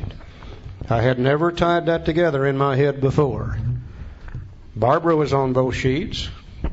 I resented her, and I certainly feared her. And I'm still a little bit afraid of that lady today. If she ever finds out everything that I was doing about 30 years ago, she's probably going to file for divorce again. I don't know. I resented the Internal Revenue Service, and I feared the Internal Revenue Service. They were also on both sheets. I never really had tied that together in my head. Now, if you think resentments look stupid in your head, wait till you get these things down on paper about fears. Now, fears look awful good in your head, but when you get them down on a sheet of paper, they really do look double dumb when you see the truth about them. Resentments look stupid, hell, fears look even worse than that. And they look so dumb, about 95% of them are going to disappear anyhow when you see the truth about them. Once again, there's going to be 1, 2, 3, 4, or 5. It's been embedded in our minds so deeply, we're probably going to have a little help in order to get rid of some of those. We now come to the second prayer in the big book on step 4 regarding fears. You know, when I prayed for those people that I resented, my ideas, emotions, and attitude toward them changed. They didn't change, but I did. Now, prior to this idea about these fears, my whole attitude and outlook upon life was involved in these fears. I had fears in every area of my life and didn't know it. Because I hadn't had a God in my life either. But I've took step 3 and I've got God in my life. And now I'm on a different basis. And the book says perhaps there is a better way. We think so. For we're now on a different basis. The basis of trusting and relying upon God. We trust our infinite God rather than our finite selves. We're in the world to play the role He assigns. Just to the extent that we do as we think He would have us and humbly rely on Him, does He enable us to match calamity with serenity. Now, we never apologize to anyone for depending upon our Creator. We can laugh at those who think that spirituality is the way of weakness. Paradoxically, it's the way of strength. The verdict of the ages is that faith means courage. All men of faith have courage. They trust their God. Now, we never apologize for God. Instead, we let Him demonstrate through us what He can do. Here's more prayer. We ask Him to remove our fear and direct our attention to what He would have us be. And at once we commence to outgrow fear. And you know, as I look back at that, my sponsor told me in those early days, he said the most important thing about prayer, the two most important things about prayer, one of them is to start and the other one is to continue. And as I look back over my life, I can see that every time I prayed, I changed just a minute amount, just hardly noticeable. The next time I prayed, it was just a little bit more. And the next time I prayed was a little bit more. And as time goes by, I can see a real reliance upon God today in my life. It wasn't that way in the beginning. But when I started trusting and relying upon God rather than myself, then those fears began to come away from me. They weren't as intense as they had been. And they began to get in the area where God intended for them to be. And at once I commenced to outgrow these fears. You know, we hear always about the promises on page 83 and 84. We never hear about the promises that are spread throughout the entire book. And I think one of the greatest promises to be found anywhere in the book is what Joe just read. We ask him to remove our fear and direct our attention to what he would have us be. At once we commence to outgrow that fear. Now we can take these deep-seated fears, just like deep-seated resentments, through prayer on a daily basis, asking God to take this particular fear away from me, direct my attention to what he would have me be instead of that, and at once I commence to outgrow that fear. And over a period of days, as he directs my attention to what he would have me be, and I try to be that, as I ask him to take that fear away, some morning I wake up and that fear is gone. It really, really does work. And I think the reason that it really works is when we're asking God to take it away and direct our attention to what he would have us be, then that's one of the great expressions of courage and faith that we human beings can have.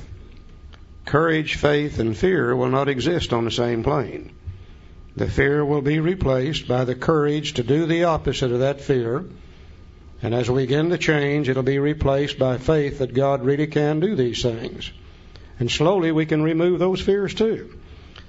Now just think, this file cabinet up here in my head that was filled with fears has now been emptied out. That damaged and unsaleable goods, called fear, is gone, at least to the level that God intends for it to be. Once again, God's not going to allow another hole in my head. The fears, if they disappear, they got to be replaced with the opposite.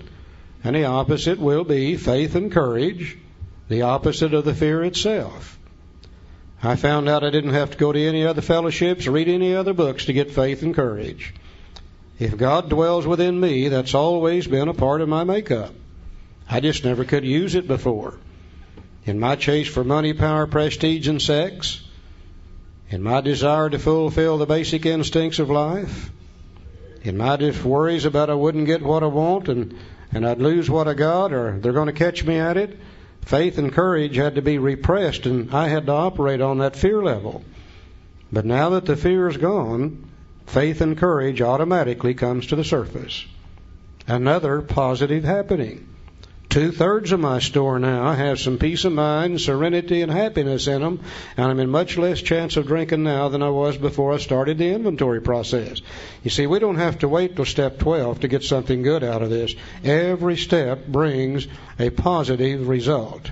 There's nothing negative about any of our program, period.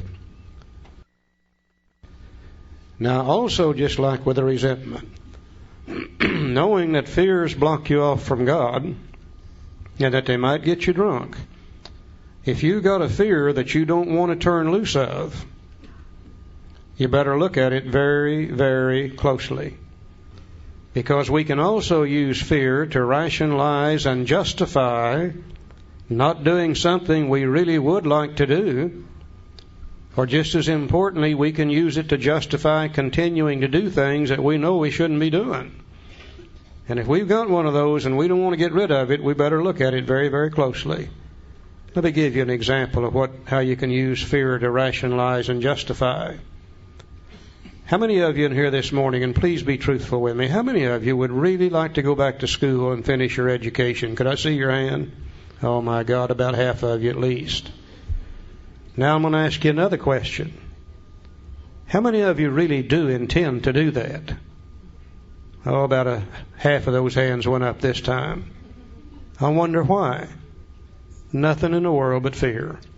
Fear that we won't measure up, fear of failure, fear of hard work, actually keeps us from doing things that we really would like to do. Now, if we can ask God to take that away and direct our attention to what He'd have us be instead, then every one of you that wants to go back to school will end up doing it. But until that fear's gone, It's going to drive most of us away and keep us away. We use it to rationalize, justify, just like we did with resentments. So if we got one of those, let's look at that closely too. All my life, I love to work with my hands. All my life I wanted to build a set of kitchen cabinets. Never would do it because I knew there'd be a lot of mistakes. People would laugh and I would be embarrassed. Now after I worked the program for quite some time, one time I got the courage to build a set of kitchen cabinets. Now they don't look very good and there's a lot of mistakes and people laugh at it, but I really don't give a damn. It don't bother me anymore, see? So we can overcome these things with God's help. It's amazing what we can do with these things. Bottom of page 68. Now about sex. We're getting ready now to look at the storeroom back here that's filled with guilt and remorse. And it seems as though we human beings hurt each other in the sexual area probably faster and easier than we do in any other way. And I think there's a reason for that. The other animals here on earth, they have a sexual urge just like we do, so that they can and will reproduce themselves. But the difference between their sex life and ours is simply that they don't have this thing called self-will. Most of the other animals here on earth, they don't really have any choice in their sex life. When it comes time for them to reproduce themselves, God usually signifies that by some physical change in the female of the species. The male senses that change, prepares himself. The two join together, and it's kind of like bang, bang, thank you, ma'am.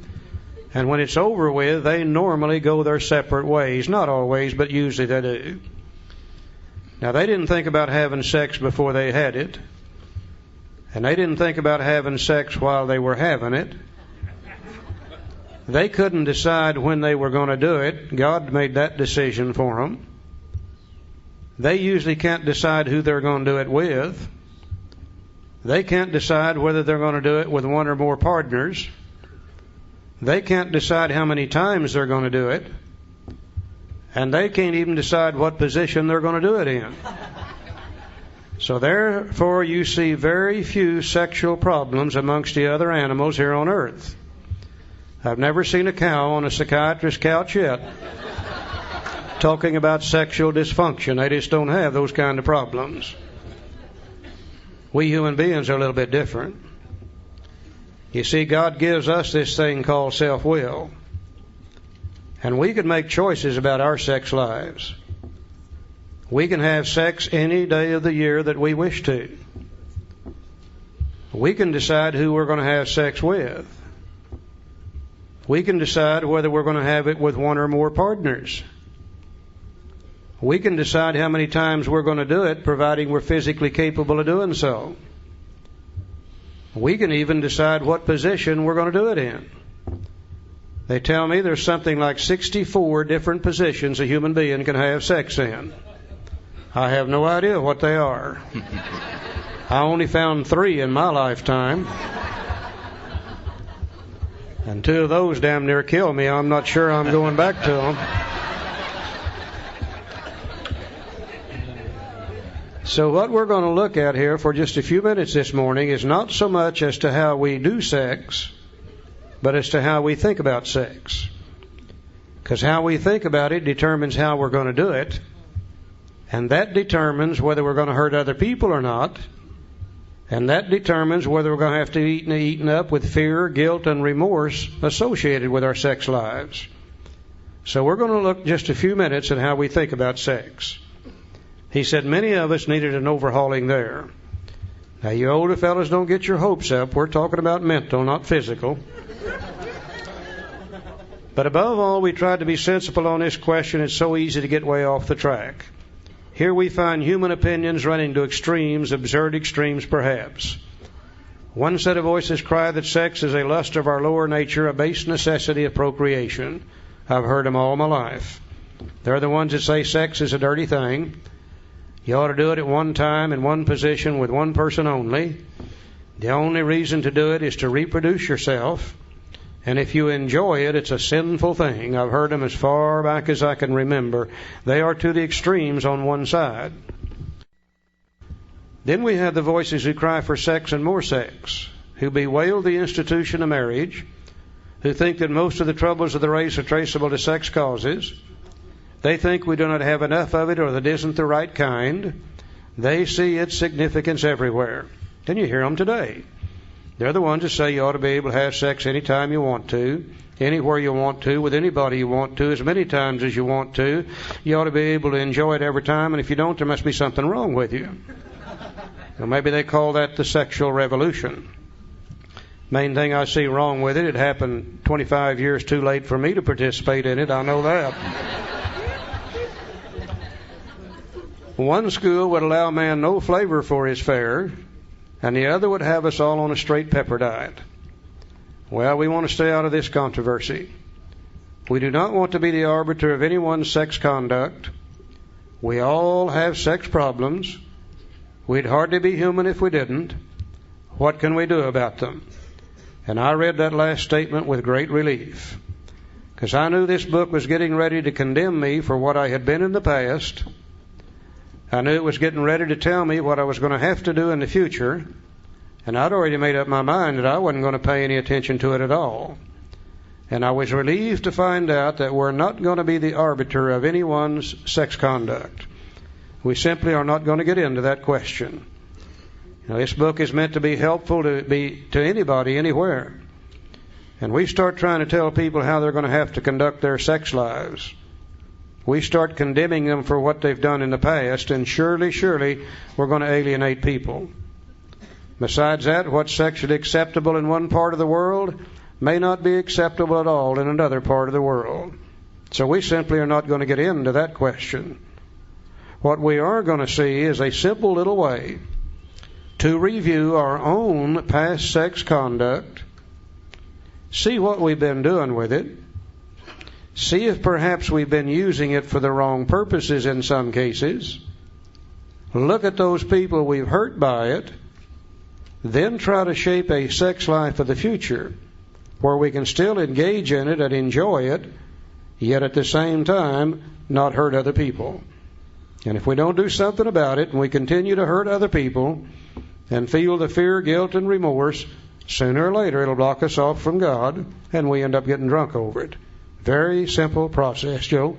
Certainly I'm not going to be the arbiter of anyone's sex conduct, and I needed an overhauling in that area when I arrived at Alcoholics Anonymous.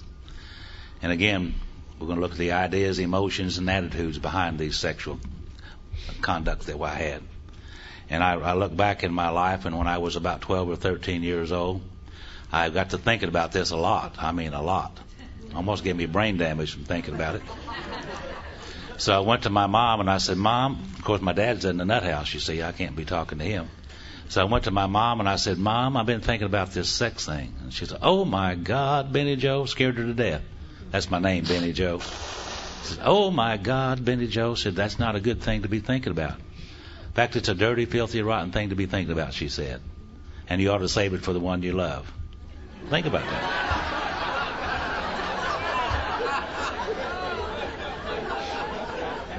And she said, the only time you're supposed to have sex is when you want to have children. Well, let's see, she had 5 children. She had sex 5 times, I figured. Well, no wonder my dad was in the nut house. You know. But somehow I just didn't believe what she was telling me. And we had sex education when I went to school too, but they called it recess. And also in West Tulsa, Oklahoma, there was a place called the Jenkins Cafe. And every day and every evening in front of the Jenkins Cafe there was a gathering of very wise, intelligent, experienced men and women of about 15 or 16 years old. And they were more than glad to share with you all they knew about sex.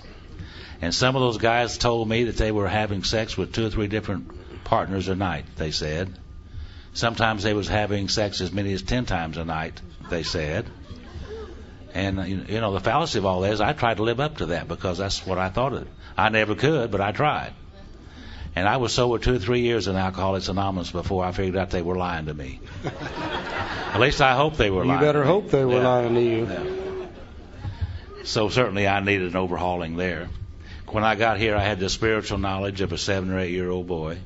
I had the coping skills of an 8 or 9 year old boy. And I had the sexual knowledge of a 12 or 13 year old boy. Do you think I needed overhauling in all those areas? How many of you got your sex information pretty much the way I did? Somewhat. Yeah. I needed to sit down and look at this, didn't I? You know, I remember the very first time I ever had sex, I was very selfish and self-centered and dishonest and self-seeking. And I was also alone.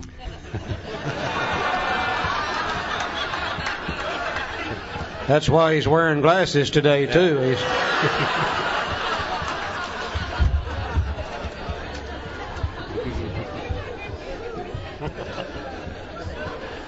Every time we say that, 2 or 3 of you guys whip your glasses off and put them in your pocket. Yeah. We can see it.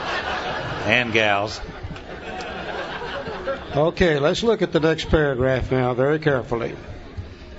We're going to see here the same set of instructions that we used to look at sex that we had for resentments. The only difference is they're worded a little differently, which is Bill's way of doing things. We reviewed our own conduct over the years past. Where had we been selfish, dishonest, or inconsiderate? Whom had we hurt? Did we unjustifiably arouse jealousy, suspicion, or bitterness? Where were we at fault? What should we have done instead? We got this all down on paper and looked at it.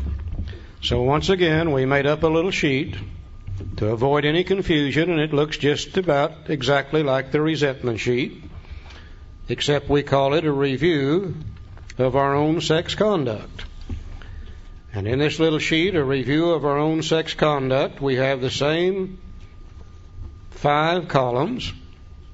Column 1, who did I hurt?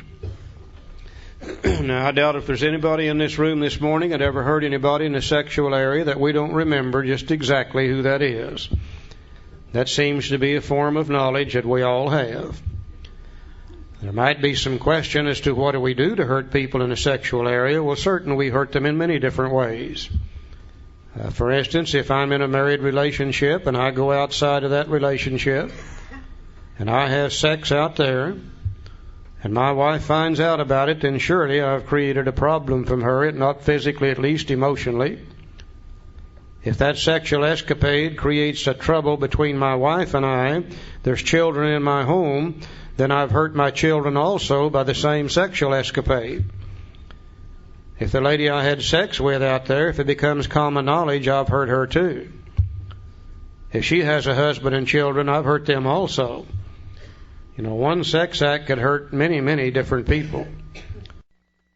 I think sometimes we hurt people in the sexual area by demanding more than our fair share. Maybe our partner isn't too keen about having sex every time we want to. Rather than consider their needs, wants, and desires, we selfishly demand that they have sex with us when they really don't want to. Surely that creates a problem for them, if not physically, at least emotionally. I think sometimes we hurt people in the sexual area by demanding that they do things with us physically, sexually, that they really don't want to do. And once again, rather than consider their needs and wants, we selfishly demand those things. Surely we create a problem for them, if not physically, at least emotionally. I think sometimes we hurt people in the sexual area just by withholding sex. Maybe we're not too keen to have sex every time our partner wants to, and rather than consider their needs and wants, we selfishly withhold when perhaps we should give in a little more often. I think we hurt many people in many different ways, and we pretty well know what they are. Column 1, we list their names. Column 2, what did I do to hurt them? Column 3, what part of self is affected? Now, you would think if I hurt anybody in the sexual area, that it would be caused by the sex instinct. And probably part of the time that's true. Sometimes, in order to get the physical, the emotional gratification that comes at the moment of successful completion of the sex act, maybe I'm doing the wrong thing at the wrong time with the wrong person because of the sex instinct. But I think if we will carefully review each situation, we're going to find that usually the other 2 instincts are involved just as much as sex, and in many cases even more so, and sometimes sex really doesn't have a hell of a lot to do with it. Now I'm going to express an opinion. And I want to make sure that everybody understands this is my opinion. It's not AA's opinion, not Joe's, not anybody else's, just mine. Today I am convinced that God gave us the sex urge so that we could reproduce ourselves. I'm also convinced He made it a very enjoyable thing so we would do so. I don't think you and I would do the kind of work involved in sex if we didn't get something out of it. Now, if we're doing sex for purposes other than reproduction or enjoyment, then we might be doing sex for purposes other than what God intended. For instance, we boys found at a very early age that you can use sex to build your self-esteem. After all, the more members of the opposite sex you can attract to yourself, the greater man you really are, we thought. Now, I don't know what you girls called it, but we boys called it John Wayneism. Jane Wayne. Joe said Jane Wayne. Some of you girls tell me you use sex for the same purposes. Now, if that's what we're using sex for, that has nothing to do with reproduction, really has nothing to do with enjoyment. That's to fulfill a part of the social instinct, and sex really doesn't have a hell of a lot to do with it. Sometimes we use sex to buy a personal relationship. Maybe we're just lonesome. Maybe we just want somebody to pay attention to us. And we found out a long time ago we can give sex and buy back a personal relationship. Now, that's not to reproduce, that's not to enjoy. That's also to fulfill a part of the social instinct. Sometimes we use sex to buy material security. Maybe we're in a sexual situation we really would rather not even be in. But we've become so overly dependent upon another human being for our material well-being that we give sex to buy back material well-being. Has nothing to do with reproduction or enjoyment. That's to fulfill the security instinct. Sometimes we use sex to get even with another human being. Maybe we're in a relationship and our partner's gone out and done something they shouldn't have done, and it infuriates the hell out of us, and we say we'll show them and we'll go out and we'll do exactly the same thing. Fallacy in it is after we've done it, we can't afford to tell them we did it. But certainly we didn't use sex there to reproduce or to enjoy. We used it to get even with another human being. Sex really doesn't have a hell of a lot to do with that. You know, sometimes we use sex to force our will on another human being. Maybe our partner isn't doing what we think they ought to do. We say, we'll show them, we'll just cut them off at the pass. We won't let them have any sex till they come around our way of thinking. Now, we boys aren't too good at that. We only last 2 days at the most. You girls have honed it to perfection. You know exactly how to do that, and I don't blame you. I would use it too for that. That has nothing to do with reproduction or enjoyment. That's to force our will on another human being. I was absolutely amazed as I filled out that third column to see what I had actually been using sex for. 2 things happened to me almost automatically. As I filled out the third column, a lot of my guilt began to disappear. I thought I was just a dirty, rotten, no-good SOB. But I found out that I used sex for purposes other than what God intended. Not because I'm a bad human being, but because I'm a sick human being in those areas. And I needed that sex to build the personal relationships and etc. And when I saw that, a lot of guilt began to disappear. Tell you another thing that started happening to me in column 3. I began to get a handle on this sex thing. You see, I always thought I was oversexed, and that caused me to do those things. But in column 3, I found out, hell, I'm not oversexed, I'm undersecure. And I use sex to build my security and to build my self-esteem. And when I saw what I was doing with sex, it began to look pretty stupid to do those things. And a lot of that desire to go do it at the wrong time in the wrong place with the wrong people began to disappear, and I started getting a handle on the sex thing right here in the third column. I think it's one of the greatest things that we can do for ourselves, especially we men. We tend to use sex to build self-esteem, and sex doesn't have really anything to do with it. we tend to use it to build our self-esteem. And when I saw that's what I was doing with it, then a desire to go do it became less and less. Column 4. What feelings did I create in others? Did I unjustifiably arouse jealousy, suspicion, or bitterness? What should I have done instead? In column 4, not only are we looking to see those things that we did, but we also need to be looking at what should we have done instead. We're trying to shape a new sex life of the future, where we can still engage in it and enjoy it, yet at the same time not hurt other people. Column 5. Which character defect is involved? Same old deal. If I wasn't so selfish, I wouldn't be doing some of those things in a sexual area that hurt other people. If I wasn't so dishonest, I wouldn't be sneaking around behind my wife's back lying to her all the time anyhow. If I wasn't so afraid of facing life without that sex to build my self-esteem and ego and etc., probably wouldn't be doing it in the first place. If I really considered my wife and my children and other human beings ahead of my own needs and wants, I wouldn't be doing those things that's going to take a chance on hurting other people.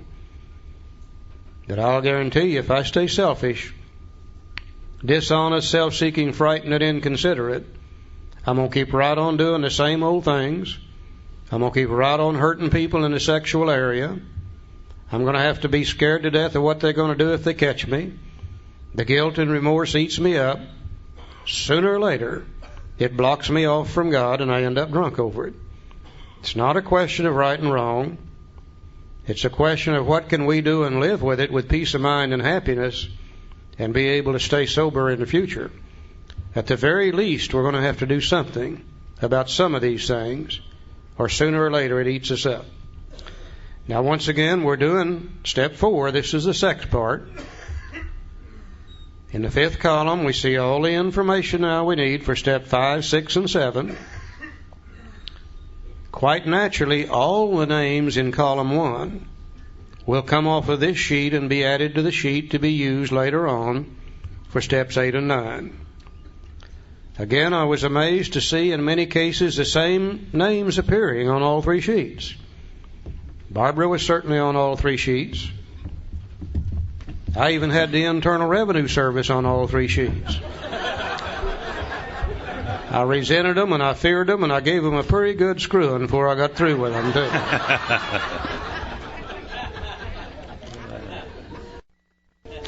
Now let's see what we do with this information. He said, in this way, the way was just outlined, in this way we tried to shape a sane and sound ideal for our future sex life. We subjected each relation to this test. Well, was it selfish or not? And prayer is going to be used 3 different times in the next page or so. Here's the first one. We asked God to mold our ideals and to help us to live up to them. We remembered always that our sex powers were God-given and therefore good, neither to be used lightly or selfishly, nor to be despised or loathed. See, God never did give us anything that was bad. Whatever our ideal turns out to be, we must be willing to grow toward it.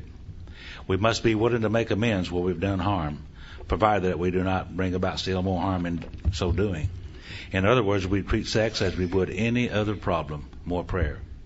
In meditation, we ask God what we should do about each specific matter. The right answer will come if we want it. Now, God alone can judge our sex situation. Counsel with other persons is often desirable, but we let God be the final judge. We realize that some people are fanatical about sex as others are loose. We avoid hysterical thinking or advice. You know, this is an area that I don't think we need a whole lot of advice in anyhow. I think all of us, deep down inside, we know what we should be doing and what we shouldn't be doing. You know, I've never been in a sexual situation yet that was wrong, that I didn't know it was wrong before I ever got into it. Didn't keep me getting into it. But I never got into one yet that was wrong, that I didn't know it was wrong before I ever got into it. And if you start running around asking people for sexual advice, if you ask 6 different people, you're going to get 6 different answers. And then you'll have to decide which one of those to follow. And besides that, I really can't think of a worse place in the world to get sexual advice than in the fellowship of Alcoholics Anonymous. I think that's a hell of a place to look for it. I think all we got to do is listen to that little voice inside. I think it pretty well knows. And I think it'll pretty well tell us what we should and what we shouldn't do. And if we follow it, we're probably not going to hurt other people. Now, suppose we fall short of the chosen ideal and stumble. Does this mean we're going to get drunk? Well, some people tell us so. But this is only a half-truth. It depends on us and our motives. Now, if we're sorry for what we've done and have an honest desire to let God take us to better things, we believe we'll be forgiven and have learned our lesson. Now, if we're not sorry and our conduct continues to harm others, we're quite sure to drink. Now, we're not theorizing. These are facts of our experience. You know, I had a young fellow come to me not long ago. He's still in his 20s. And he said, Charlie, my sponsor told me I couldn't have any sex the first year of sobriety. Is that right? And I said, no, that's not necessarily right. I said, you can have all the sex you want the first year. The second year, you can have it with other people. You know, sometimes it's hard enough to quit drinking without doing some other things too. Yeah. Now, to sum up about sex, we earnestly pray for the right, more prayer. We earnestly pray for the right ideal, for guidance in each questionable situation, for sanity and for the strength to do the right thing. Now, if sex is very troublesome, we throw ourselves at the harder end of helping others. We think of their needs and work for them. This takes us out of ourselves. It quiets the horny condition.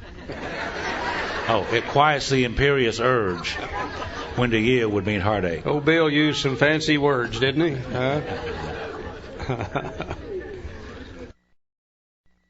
Okay.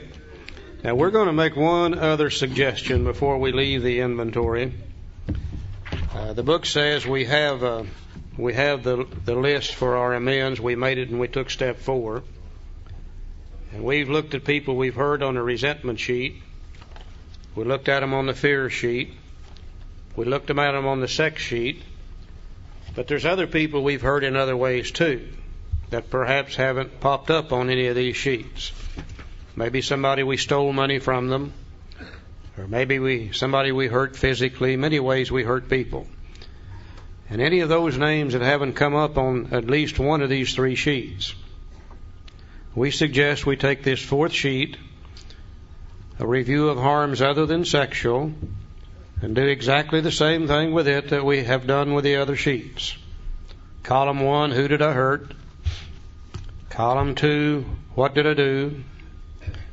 Column 3, what part of self is affected? Column 4, what feelings did I create in others? What should I have done instead? Column 5, which character defect is involved? And if we'll do that, then we've got everything we need here for 4, 5, 6, and 7, 8, and 9. And when we've done this sheet, when we have completed our inventory, we've got everything we need now for 4, 5, 6, 7, 8, and 9. And now then we're ready to get on with our business. Very, very simple procedure. Now let me ask you something. Did we see anything here to be afraid of? Did we see anything that was so complicated we couldn't do it? Did we make a list of dirty, filthy, nasty items? Did we get any positive results from this? Yes. Is there any reason why we shouldn't go ahead and do step 4? We don't need to procrastinate any longer, do we? It is simple enough that we can get with it, get on with the program. A little bit of study and a little bit of help with your sponsor and a couple of evenings, you can have it done. Just that quick. Now the book says if we've been thorough about our personal inventory, we have written down a lot. We have listed and analyzed our resentments. Now some people look at the word analyzed as a bad word. All this is another word that means truth. We have taken a truthful, a moral, truthful, honest, analytical inventory. To analyze something simply means to get down to the truth of it. Now, he didn't say it, but we've listed and analyzed our fears. We've listed and analyzed our sexual harms. We've listed and analyzed harms other than sexual. We've begun to comprehend their futility and their fatality. We have commenced to see their terrible destructiveness. Now here's some results. We have begun to learn tolerance, patience, and goodwill toward all men, even our enemies, for we look on them as sick people. My God, what a change in personality already. This is a real change taking place here in step 4. We don't have to wait till step 12 to get something. We have listed the people we've hurt by our conduct and are willing to straighten out the past if we can. In this book you read again and again that faith did for us what we could not do for ourselves. We hope you are convinced now that God can remove whatever self-will has blocked you off from Him. If you've already made a decision, to step 3, and an inventory of your grosser handicaps, you have made a good beginning. That being so, you have swallowed and digested some big chunks of truth about yourself. So now, what are some of the grosser handicaps which we've looked at? Resentment, fear, guilt, and remorse. What are some of the basic character defects that we've looked at in the basic cause? Selfish, dishonest, self-seeking, frightened, and inconsiderate. We have really looked at those things very carefully, haven't we? Now, the book recognizes it will never be perfect. It said these are our grosser handicaps. I think one of the great mistakes being made in AA today is everybody sitting around and waiting till they get well so they can do step 4 perfect. You can't do that. Let's get rid of these grosser things. We've got another step later on that we're going to use this process for the rest of our life. We'll be inventorying forever, and it'll get better and better. But these are the major things that kill us. We got them behind us. Now we can get on with our business. You know, I think this is all the inventory I need anyhow. As I look back in my lifetime, I can't spot an emotional problem I've ever had that didn't revolve around one of 3 things. Madder than hell at somebody, scared to death about something, or I'd done something I shouldn't have done and the guilt and remorse was eating me up. As I project my mind in the future, I don't see anything that's going to bother me that's not going to revolve around the same 3 things. Madder than hell, scared to death, or filled with guilt and remorse. I think this is a perfect inventory for people like us. And we will continue to work on it the rest of our lives anyhow. Now, I don't know whether you all have noticed or not, but nearly all the information in the big book on sex is on page 69. I don't know that has any significance whatsoever. That just happens to be where nearly all the sex information is on page 69. You know, we heard a story about a young lady who been in AA about 90 days, and she went to her sponsor and she said, "Sponsor, I've got a problem." Her sponsor said, "What is it?" She said, "Well, it's this sex thing." She said, "Sober, I don't know what to do. Anything I've ever done in the sexual area, tried to attract a member of the opposite sex or anything else, it's always been while drinking. And sober, I just don't know how to function." Her sponsor said, "Well, go home and get out your big book. Read page 69. It will have the answer to any problems you might have." So the young lady goes home, gets her book out, and proceeds to read, but she got confused on page numbers. Instead of page 69, she read page 96. Just for the hell of it, why don't you go to 96 and see what she read?